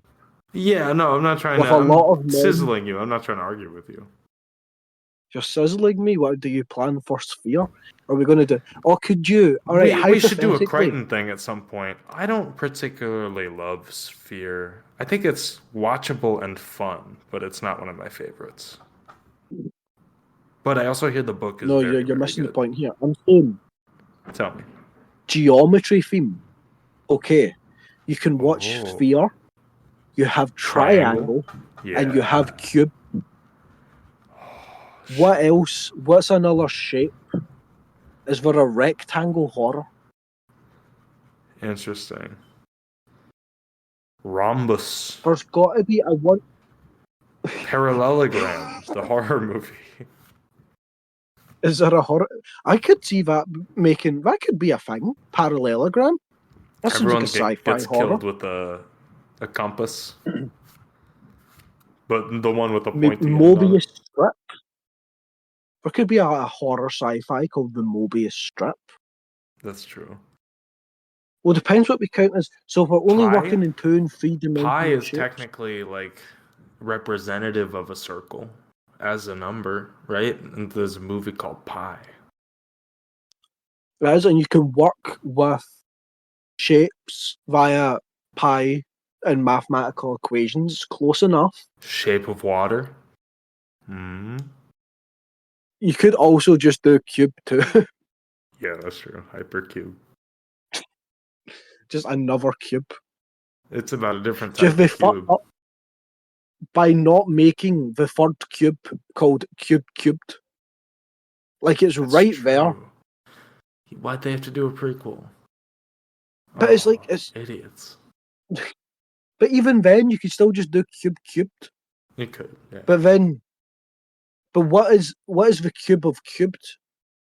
Because you What is can't the cube really. of cubed? You can't multiply cube on itself 3 times without knowing the variables of the cube. So it would be the 9th cube. Why are you assuming Would a it be cube is a 3? 27? It would be the 27. Oh well, yeah, I'm you're just so right. cubed, right? Cube would be. But why are we assuming that a cube is a 3? Is it because there's 3 cube movies? So having cubed would imply cube 27? Yeah, I guess I'm wondering because I'm using math logic. But surely then. So if cube No, but takes surely on then. the meaning of the number of the movie that it is already, then cubing it would be multiplying it by the number that it already is, right? Yeah, but okay, Right? but say if you're starting with you've got the basis that cube equals 3, and then you're doing 3 cubed. But the problem is that would then mean cube 27. But once you move over to cube 4, before you can get to cubed, you've then upped the numbers of what x/cube Fuck. equals. Yeah. So then true. that's a higher number. Yeah. Oh, because we're not using cube as a generic function. We're using cube as a functionary of itself. As a variable function. As a separate variable. Yeah. Okay. Okay. There you go, it's sorted. You could never make cubed. No. It's unattainable. Oh, It says fuck. you couldn't. Anytime you tried to move closer to cubed, it would get bigger. It's like the end of pi. It's like one of those created a Vsauce new videos where he's like, mathematical phenomena. he's like, but I feel like this would be a Vsauce video where he's like, if you tried to make cubed, you could never make cubed, because even if you infinitely moved up, technically at one point, if it's infinite, you should be able to hit the number that cubed would be, but also cubed would move infinitely higher as you go along. So you then end up with a Schrodinger's cat, to circle it back to this film, where it's both a thing that would need to happen and never happen if you made infinite cube films. It's always too late. It's always too late and too early. Yeah, at the same time. Oh my god. We're in a cubed super state. Why can't Walter Especially with, understand like, 2D. Schrodinger's cat? Yeah, he's in like university for like theoretical physics and philosophy. Doesn't get it. He's trying to become a millionaire by 40. And like the Big Bang Theory explained it to children and they understand it. Exactly. It's not that hard to understand. And before Like, we it's jump not back one to of where those we were... situations. Oh, go ahead. Yeah. It's not like, see, you ever seen the paradox where it's, if a barber cuts everyone's hair in town, who cuts the barber's hair? Because he's the barber, and if there's no other barber in town, how does he cut his hair if he doesn't cut his own hair? Which is a stupid paradox, because you're like, agree. well, the cunt would just cut his own hair. Yeah. Like, you're not looping on that. You're not incapable of doing that. It's just hard. Do you have any other paradox that like upsets you on like a primal level? That upsets me? No, I kind of have fun with paradoxes. I like for the me, grandfather sock paradox.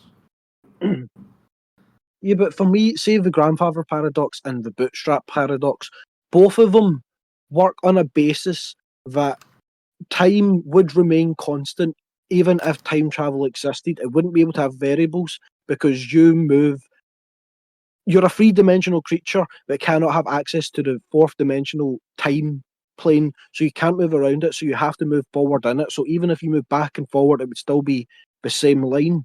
But that would imply that all time is happening all at once and we're just on a part of it. But it would also mean that no matter what you did in time travel, you would always have already done it. And then in which case you don't have free will. You're just stuck in the timeline, which makes time travel pointless. It makes it boring. Yeah, I agree. Except Primer's the only thing that's really been able to do that. There's probably a couple other I could think of, but Primer's the only one that's been able to make it really interesting. And I that's haven't just seen because Time Crimes yet. I know Time Crimes is supposed to Time fuck with Crimes time I travel like. really bad. Yeah, that's a good See, French look, but time this is travel where movie. but this is where time travel like this is fun, where it's like, oh, we just figured out how to send a signal faster than the speed of light, but because time moves at that speed, it goes backwards, and it's like, oh, yeah, that makes sense. Yeah, But yeah. then the question is, It's would are these people always destined to survive this movie? Then, if she had survived long enough to get into the future to be able to send back this message to them, did they ever have a chance of not winning? uh, it seems like it because it seems like the events of the movie change reality in that the as far as I'm aware, we don't know when the original message was sent from. We know that the last message with her as the entity or as the functionary or the representative of anti God is in 1999. But we don't know, or at least where I rewound to, the one transmission I looked at, it doesn't tell you what year it's from, where we see the image of the anti God to be sort of a cloaked, almost gargoyle looking creature, with the robes Well, in the doorway. so you think in the because this is in the 80s, so 1999 is not that far ahead. So do you think originally they lost, but they were able to use the advanced technology of the Jesus Devil race that took over to be able to send that message from 1999 back to be able to stop it ever happening? Yeah, yeah, something like that. And then, what's so creepy about the ending is that even through all of that, even it sort of references the line of the god plutonium, like all of your scientific advances can't save you from what's coming. I will still keep coming, and I'm coming for you. And you are fucked. So this has woke me up a bit. I was very tired. But this time travel bullshittery is like my bread and butter. I love it, especially in this movie where it's not overstated. It's very plot relevant, but it's also sprinkled on like a little, flavor on top. But like, so technically, you could put this as a time loop movie then, but it's just you're watching the version where they break the cycle. I guess so. Yeah, I don't think it applies to like the bootstrap paradox or something though, because like you said, the cycle does get broken. So it's definitely a different kind of time travel where they are affecting the future. Because Which we I can feel see like we've. visually, it's not even a supposition. We can see visually that they changed something from happening and now something different is going to happen. I wonder if they've just delayed it, or if this is like they've sorted the issue. I'd imagine it's just a delay. If it's hypothetically just, I wouldn't even say it's like alien. I'd say it's like extra dimensional. Yeah, I would too. I think the terms If are they're interchangeable in this movie. no, but I feel like the fact that he uses like a mirror is like the devil uses the way to contact people is through a mirror, which is like the thing that causes light to reflect back. And we have it earlier on in the movie that these are real things, by the way. I looked them up as an actual thing, an anti-particle. But it's strange you don't hear too many people. I think that's what antimatter is made of, Is it the same but as, yeah, apparently in dark large matter? amounts. Okay. Yeah, but it seems in like large amounts, if actual matter touches antimatter, it would just like burn into a ball of energy and explode. Which I mean isn't good. Weird. It was like I think it was like 1 milligram of like pure antimatter is like the equivalent of 47 blocks of TNT.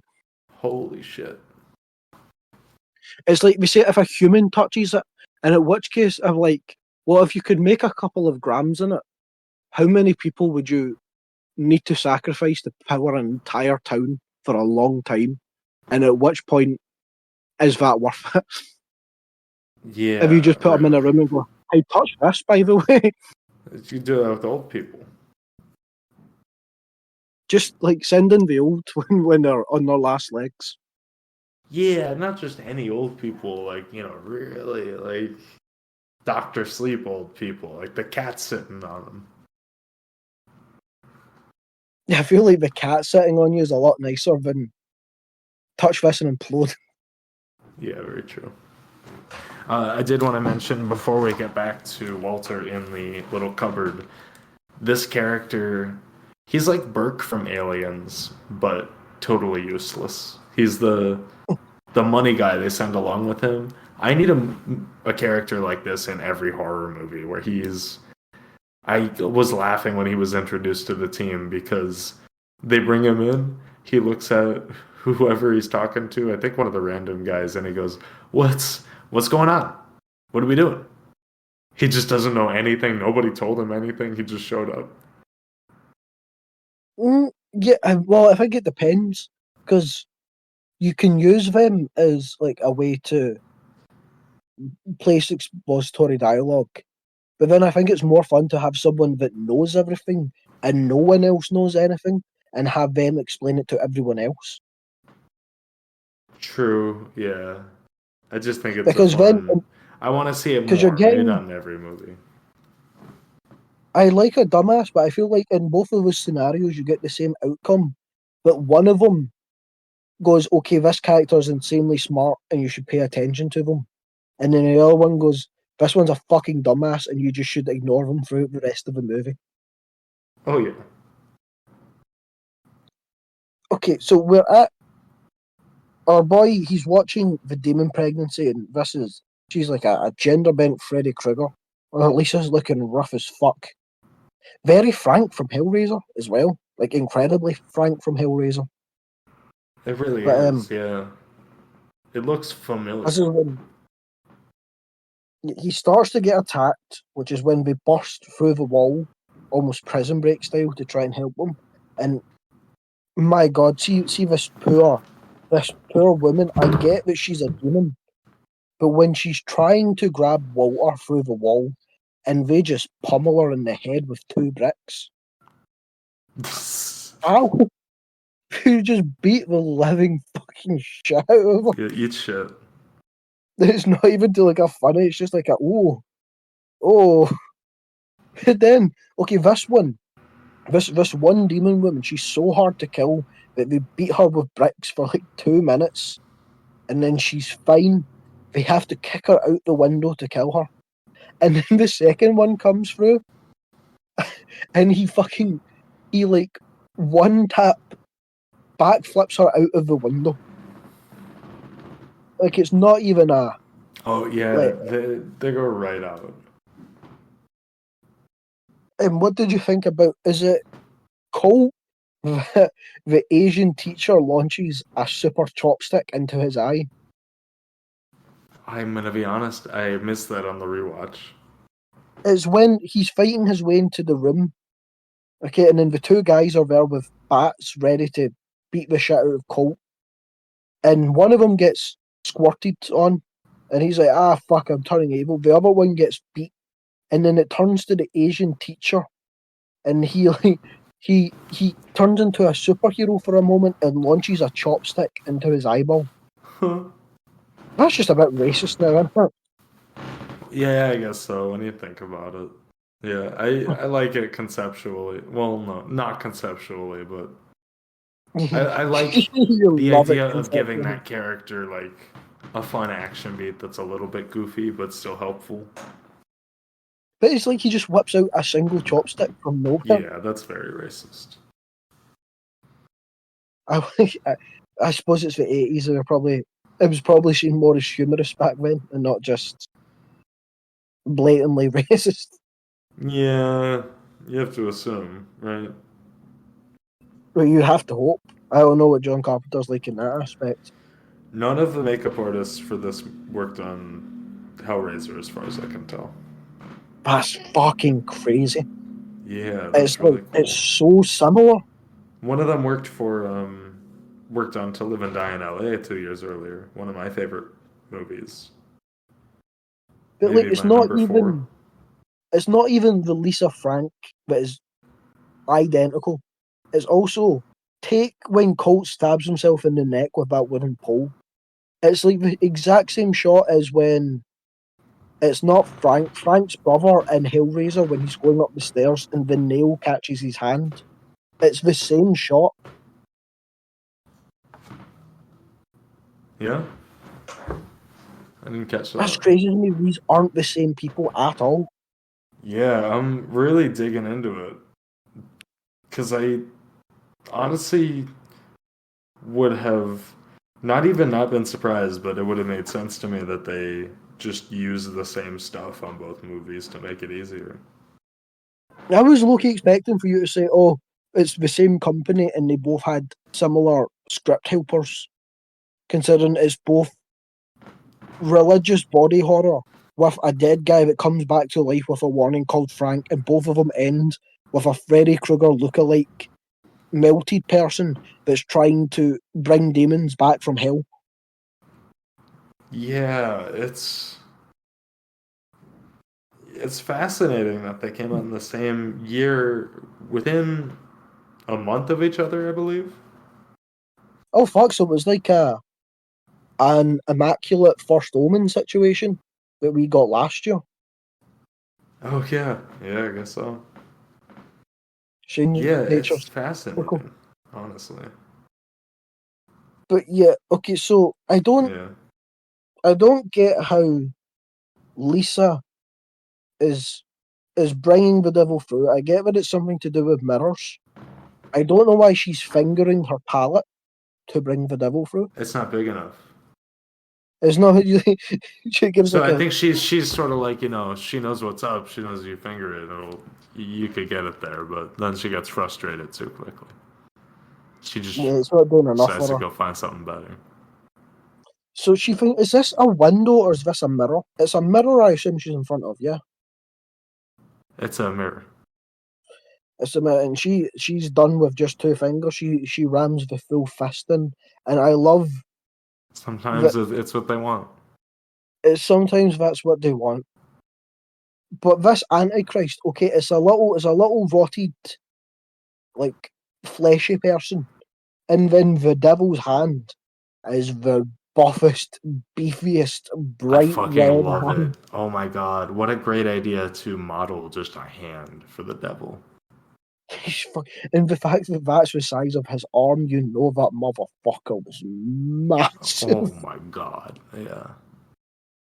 But the thing is, if he's just like a technologically evolved human, could they also hypothetically just beat him with bricks when he walked through the door? That's true. If he's small enough to fit through that mirror, cave a house in on him. Or like, there must be sharp objects in that building. There must have been some. Like, I feel like visually he would have been very threatening, but canon wise, he's probably kind of easy to beat. Because like You think? Jesus was one of those people, and they beat him by slapping him on a wooden board. Jesus was like the equivalent to the lady pulling him through the mirror, though. This is anti-God, not anti-Jesus. I suppose, but Jesus came from the heavens, they say. So I imagine he's one of these type of people. I know And it gets Jesus is, confusing because Jesus is God in Christian theology, I but was going to say, but Jesus is God, and the Antichrist isn't Satan, but he's like an indication of the end times. He's I not the take it devil, in he's this the that Jesus is Antichrist. not God. See, I took it that he was. I took it as like we're sort of like we're just part of like this weird alien race. Interesting. Because I have to assume that whatever God is something bigger and scarier because it has to be equivalent to whatever Satan is. Okay, but That's why say a it's like little anti. down, and that's how Jesus was created. If there was a big spaceship brought him here, and there was more of those people in it, would people 2,000 years ago in the Middle East see that and be like, okay, that's the little guy, and there might be a big guy up in there.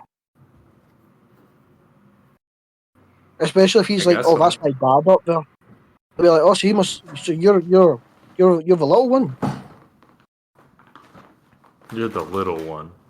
And say, oi, you're the cunt that caused that flood a few hundred years ago. Let's beat him to death. That's why the Romans were so pissed. Hey, come back. That's why God left Jesus to die for a few weeks and then came back. Oh my god. Yeah. Yeah, It's like when that. you force your kid to smoke all the cigarettes in a pack. I've never had to do that, Chris. No, me neither, but I've heard about it. No, that's a thing. What's that from? You've like awakened a Some movie. memory, and what's that from? That's from some movie. Yeah, it is. I don't remember what. But yeah, so Ginge sees the shit going down, and she's like, "Okay, I'm not having any of this." She rugby We're right tackled. at the end, right? We're at the very end of everything. She doesn't just say I'm not having any of this. This is one of my favorite moments of self-sacrifice in a movie because she notices what's going on. She starts sobbing uncontrollably, realizing the stakes of what's happening. And then my favorite part of this, something that I can't think of ever seeing in another movie, is she like looks around to see who else can sacrifice themselves. Not in a selfish way at all, just like not even processing it that way, just seeing what other pieces are on the game board, noticing that she's the only person who's indisposed, noticing that this is the only moment she can act. She returns to sobbing uncontrollably, and then she starts screaming and just channels all of that energy into rage and sprints full force towards the Antichrist and the mirror and launches her in like a linebacker. And then this final shot of her disappearing into the darkness on the other side of the mirror is so scary. Yeah, but it does back up my fact that you probably could just beat the shit out of the devil since you rugby tackled him. I don't see it that way because I see it like the devil is still stuck in quicksand, in devil quicksand. Because it was just Well, his like little pinky finger that was out, pretty much. yeah, but it's in like water. So is he in like his own Reddit devil cum jar? I think that's just an incredible visual, which I love so much. But I think it was just a smart, cheap visual. Is hey, let's film a body of water. I don't think it's literally supposed to be interpreted as being the viscosity of water. Like the surface tension, it clearly is the way that it interacts with the surface. But I think you're supposed to imagine it almost like molasses. I get you. But okay, the one thing I'll give this self-sacrifice thing that I do really like about it is her character isn't set up to be the self-sacrifice. Like you watch any other movie, and within the first 20 minutes, you'll go, okay, that character has an arc, and to complete that arc, they have to die saving other people. And you know how it works, and it's just the movie building to it. But for her, it's just she's in the room, and she goes, well, I either die now, or we all die later. So fuck it, I have to do it. It's You're not so like right. a. That's what It's like makes have you it ever such an incredible moment cinematically, is that it's unremarkable. Basically, it's like the sacrifice of a hero in a moment isn't theatrical. It isn't like the end of a Star Wars movie. It's just a really horrible decision being made in a split second. it feels like. Have you ever seen like I don't know how rough growing up in New York was, but you ever seen like your friend getting his ass beat in a fight, and you've looked around and been like, "Ah, fuck! I guess it's me. It's jumping in to help them." No, I've never been in a fight. Well, that's not true. I got into fights in middle school, but it also is true that I've never been in a real fight. Yeah, but even in middle school, you never seen like when your friends getting their ass beat, and you're like, "Oh no, I have to stop this altercation right now, and I it's didn't have only me friends that's like going to that in stop middle this." school. See, I was in a lucky position that I could be with the weirdo kids, but I was also kind of cool with the asshole bully kids. So if I saw one Oh, of the that's cool. asshole bully kids smacking fuck out of the little nerdy one, it had to be. It's like, okay, I'm jumping into this and I'm stopping this. Shit. No, I didn't figure out how to play both sides until I got into high school. Technically, well, usually it's crime. See, if you just perform crime in front of the bully kids, like, oh yeah, he's sound. You perform what? Just any form of crime, anything. Oh, See crime. I someone's was wondering illegal, if you were saying grime or crime. yeah, I need to whip out some London rap music, Yeah, and that's what I'm exactly. talking about. Well, they kind of come hand in hand, don't they? That's true. That's I've, pretty true. I've had it being bullied. I show up to school the next day in like a North Face body warmer and I'm like a slagging cap. your sister. Uh, but yeah, I suppose that's I feel like that's half of those songs, right? that's why I really don't like grime music because there's I hate people that go, oh, there's no variety in rap. It's just women, drugs, and guns. No, that's what grime is. That is Oh just yeah, that's what 100. grime is. That's It's a what the funny genre is. thing to reference. I don't really legitimate. Well, I mean, all music is legitimate, but I think it's bad. And then people go, oh well, what about Dave or Lil Sims? And it's like, no, they're London rappers. They rap with an English accent, but they're not grime musicians. Yeah, you don't have to associate everything. So we Oh, have Donald Pleasance throws an axe at the fucking mirror with one arm, and breaks it. Incredible. Should great, have been an right? athlete. Yeah. But like with her through the portal, wouldn't that big tin have moved anyway, and he could have just briskly walked over to it?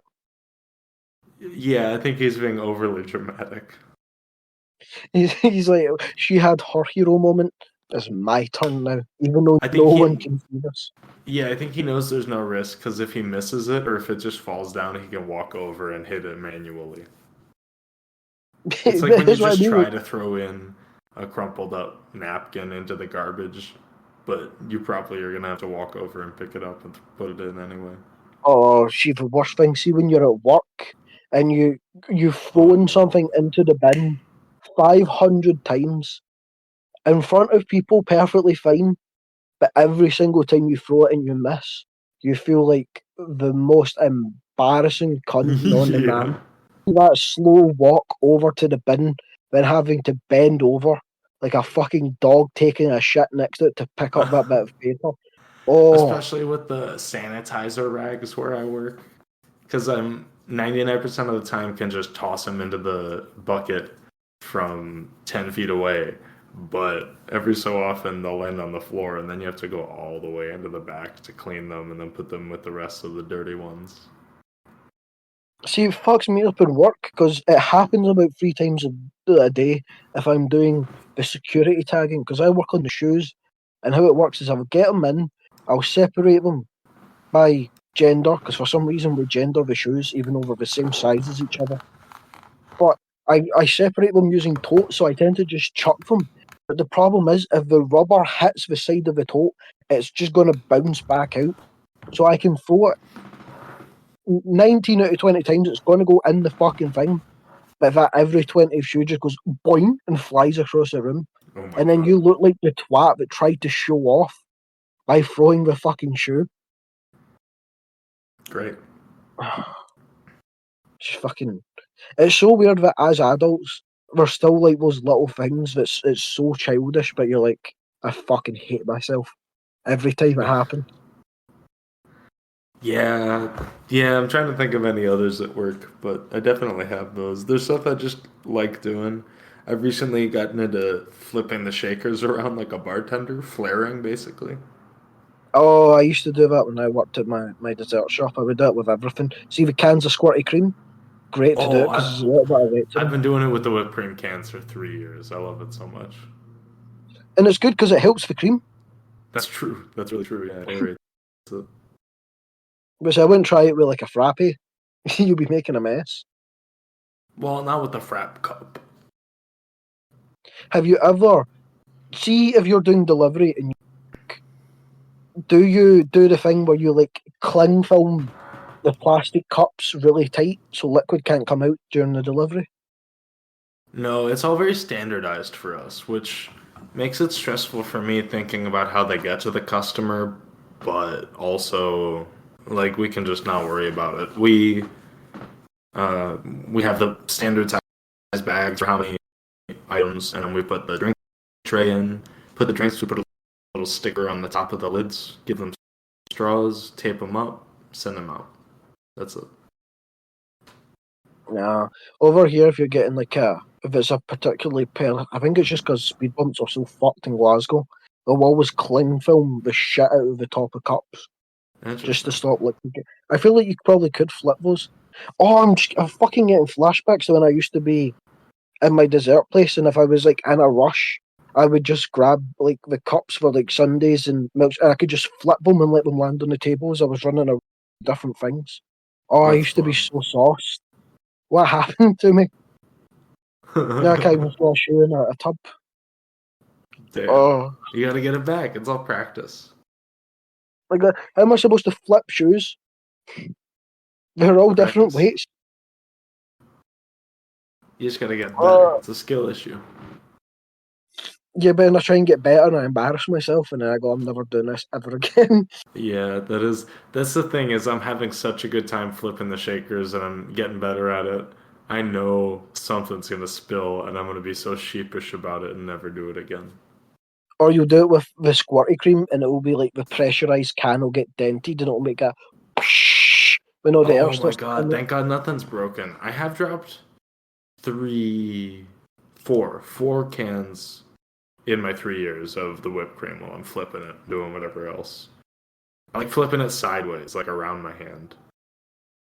You ever? Do you? Okay, this is a weird question, but you get like iced drinks and that, don't you? Yeah. Do you ever have machines that require like the giant pressurized metal canisters, like the big, huge 4 foot ones? No, I don't know what that means. Imagine like a helium tank, but like 4 foot tall. That's scary. What is that for? I mean, we have like Uh, a cold brew keg, and that gets pressurized.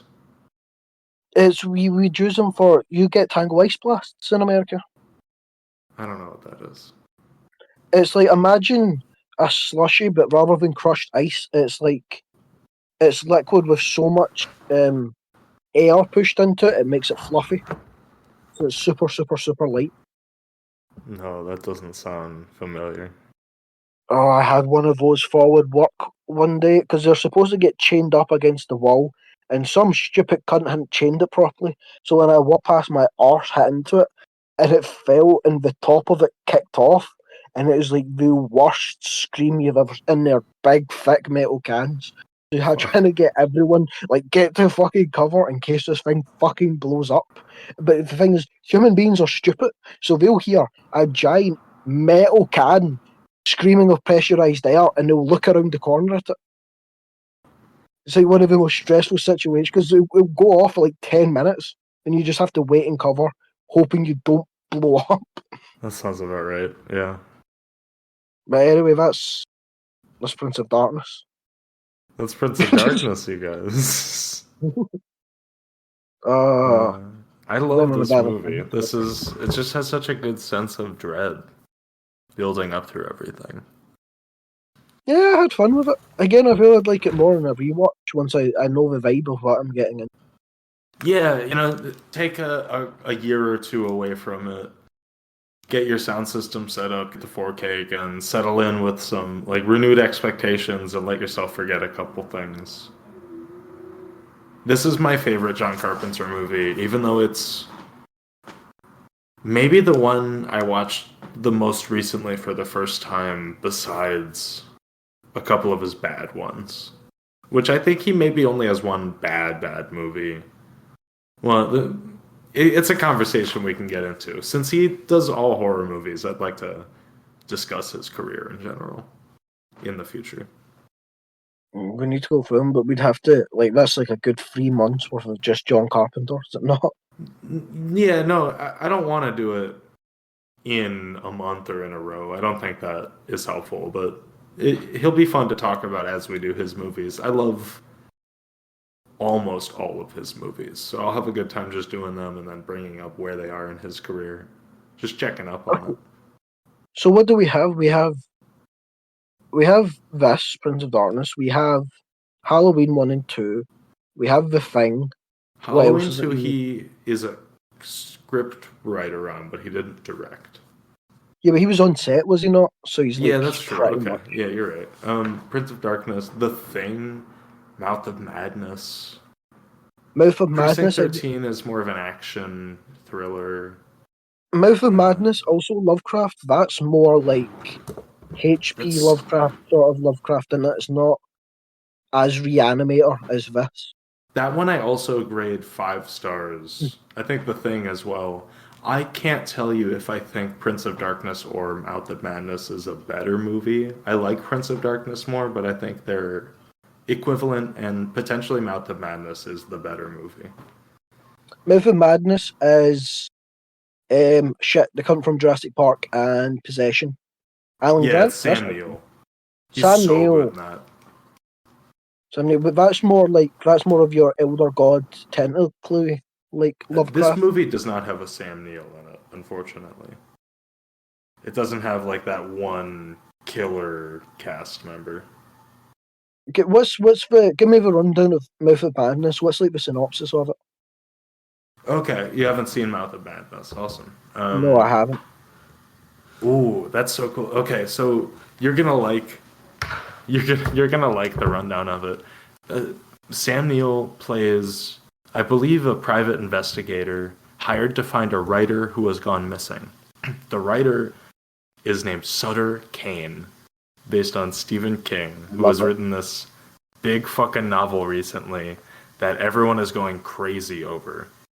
And he is going to find this missing author. I don't want to say too much. Similarly to this, I feel like a lot of it is in how it plays out. Is it like Alan Wake? How he's basically Kind of. Stephen King, and everyone's going crazy over the book that he wrote recently. A little bit. Interesting. Oh, that's interesting. I think you'll like it. Vincent, you need to finish Control so we can discuss Alan Wake 2. Because if we're talking Lovecraft and we talk Twin Peaks and I'm getting into Stephen King stuff, there's a lot of shit that I keep going to say, but you haven't played Alan Wake 2. Oh, yeah, true.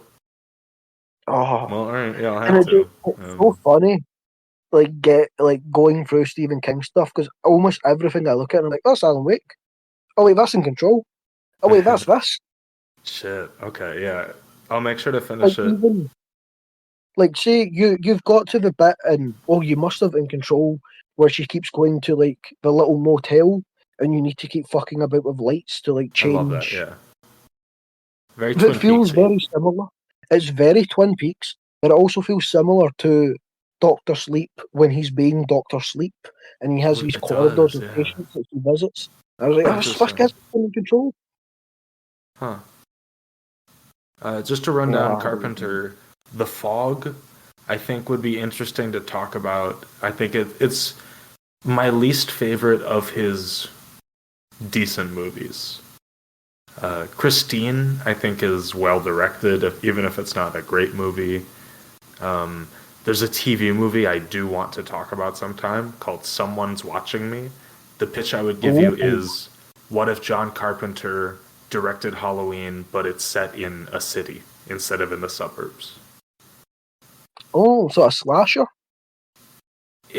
I wouldn't say it's a full-on slasher. It's more of a suspense movie. because it is a TV movie, so it's even a smaller budget.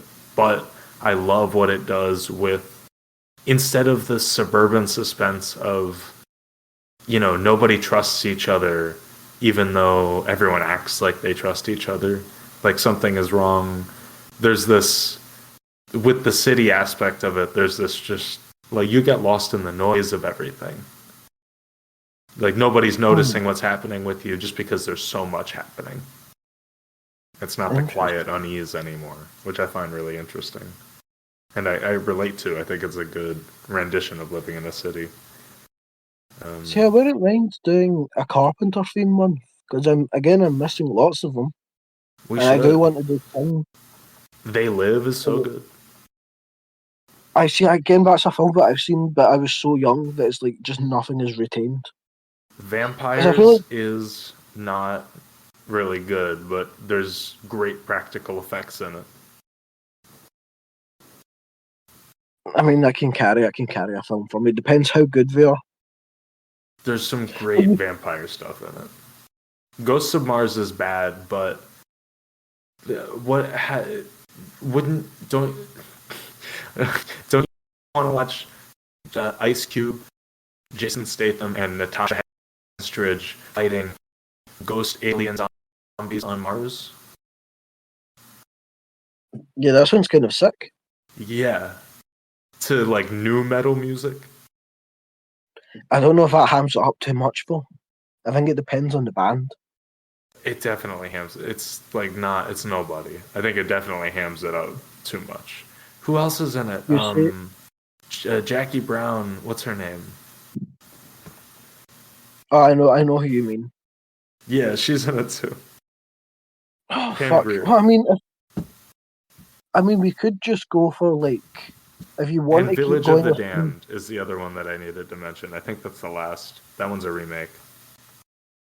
I mean, if you want to continue doing themes, obviously I want to do King, but I feel like director theming is good, because not only is it comparable with the other things that they've done, it's also like you can compare where they were as a filmmaker and what themes stay prominent throughout their work.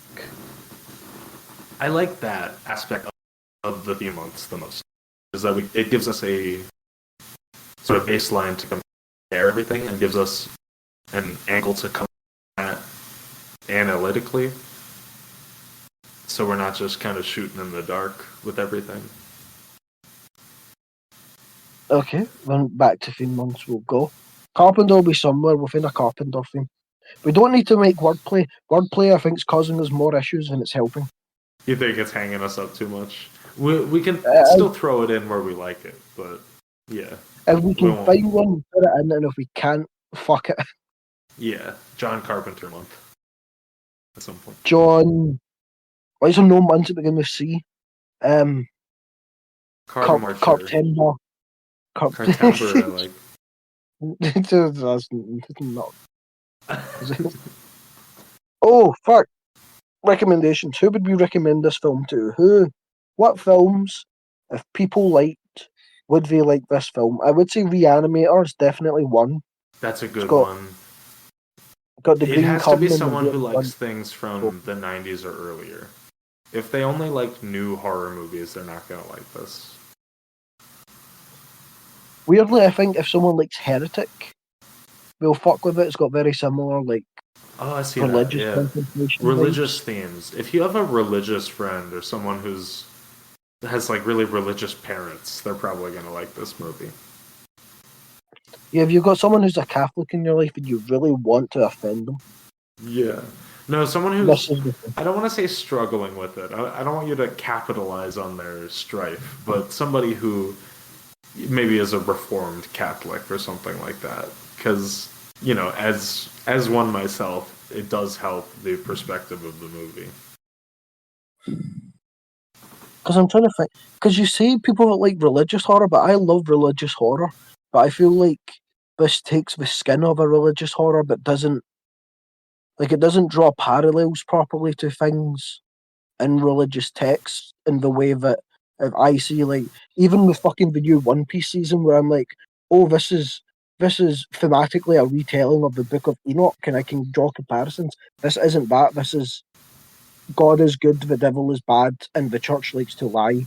And Yeah, then it's it's kind more of concerned with science and wearing the skin of religion. But what I find interesting, and I think honestly, it's only amplified by being someone who has forsaken faith, is the idea that it was a lie or a fabrication because nobody would believe the actual thing it was trying to tell you, and it has been trying to warn you of something. So, as somebody who doesn't believe the tenets of Christianity or Catholicism on the basis that they are not realistic or believable enough for me, and I also don't want to believe that that's what forms our basis of reality. You know, like the idea that not digging deep enough into it doomed humanity is interesting to me. That's really scary. That you like picked something for your own comfort, and by deciding not to actually investigate it far enough, and dedicating yourself to the secret cult of Christianity and trying to get the message out, you've contributed to dooming everybody. well, there we go, Prince of Darkness. I love it. Next week, we've got a long boy, fucking Brotherhood of the Wolf. I'm going director's cut. I'm fucking excited. Oh. I gotta go with director's cut also. Would this one have been a girthy boy? Is that what this last one was? Oh, this is a big girthy boy, and it's Gans, and I'm praying it's good, because if I don't like it, almost 3 hours of bad Gans is going to be, you can liken it to fucking hell. This It's going like to be his a last terrible, chance with terrible you, thing. right? After the new Silent Hill movie. No, I'll give him a chance. I walked out of the new Silent Hill movie, and I don't usually walk out of movies. That's crazy. But yeah. anything he makes, I'll watch because I like him. I don't think he makes good movies, but I think he likes making movies, and I think he likes what he makes. And I think you can tell when you watch his stuff. Like, there's heart in everything he does, but everything he does is still bad. And I find it very endearing. Yeah. But it's not like... But like, there's some good stuff. It's not like you're watching The Room, where it's someone tried really hard, and it's fucking abysmal dog shit. He can make a film. He can do it. He just can't make a good one. He needs a better crew, it seems like. He just doesn't get the right people working with him all the time. Like Silent Hill, he had a fantastic cinematographer, and that it shows that helped him realize a bit more of it. Yeah, and then he had Return to Silent Hill, where he didn't. Yeah. We'll leave it at that. Yeah. Right. Well, you can find us at the Uncanny Valley Pod at Instagram. You can email us at theuncannyvalleypodcast@gmail.com. Email in, let us know your thoughts. We'll read them out. Tell us what you think of Brotherhood of the Wolf. We can read it out next week. Suggest something. Suggest a whole themed month. If it's a good idea, we'll do it. If it's not a good idea, we'll make fun of you on air. Yay! Have a good night. Bye-bye.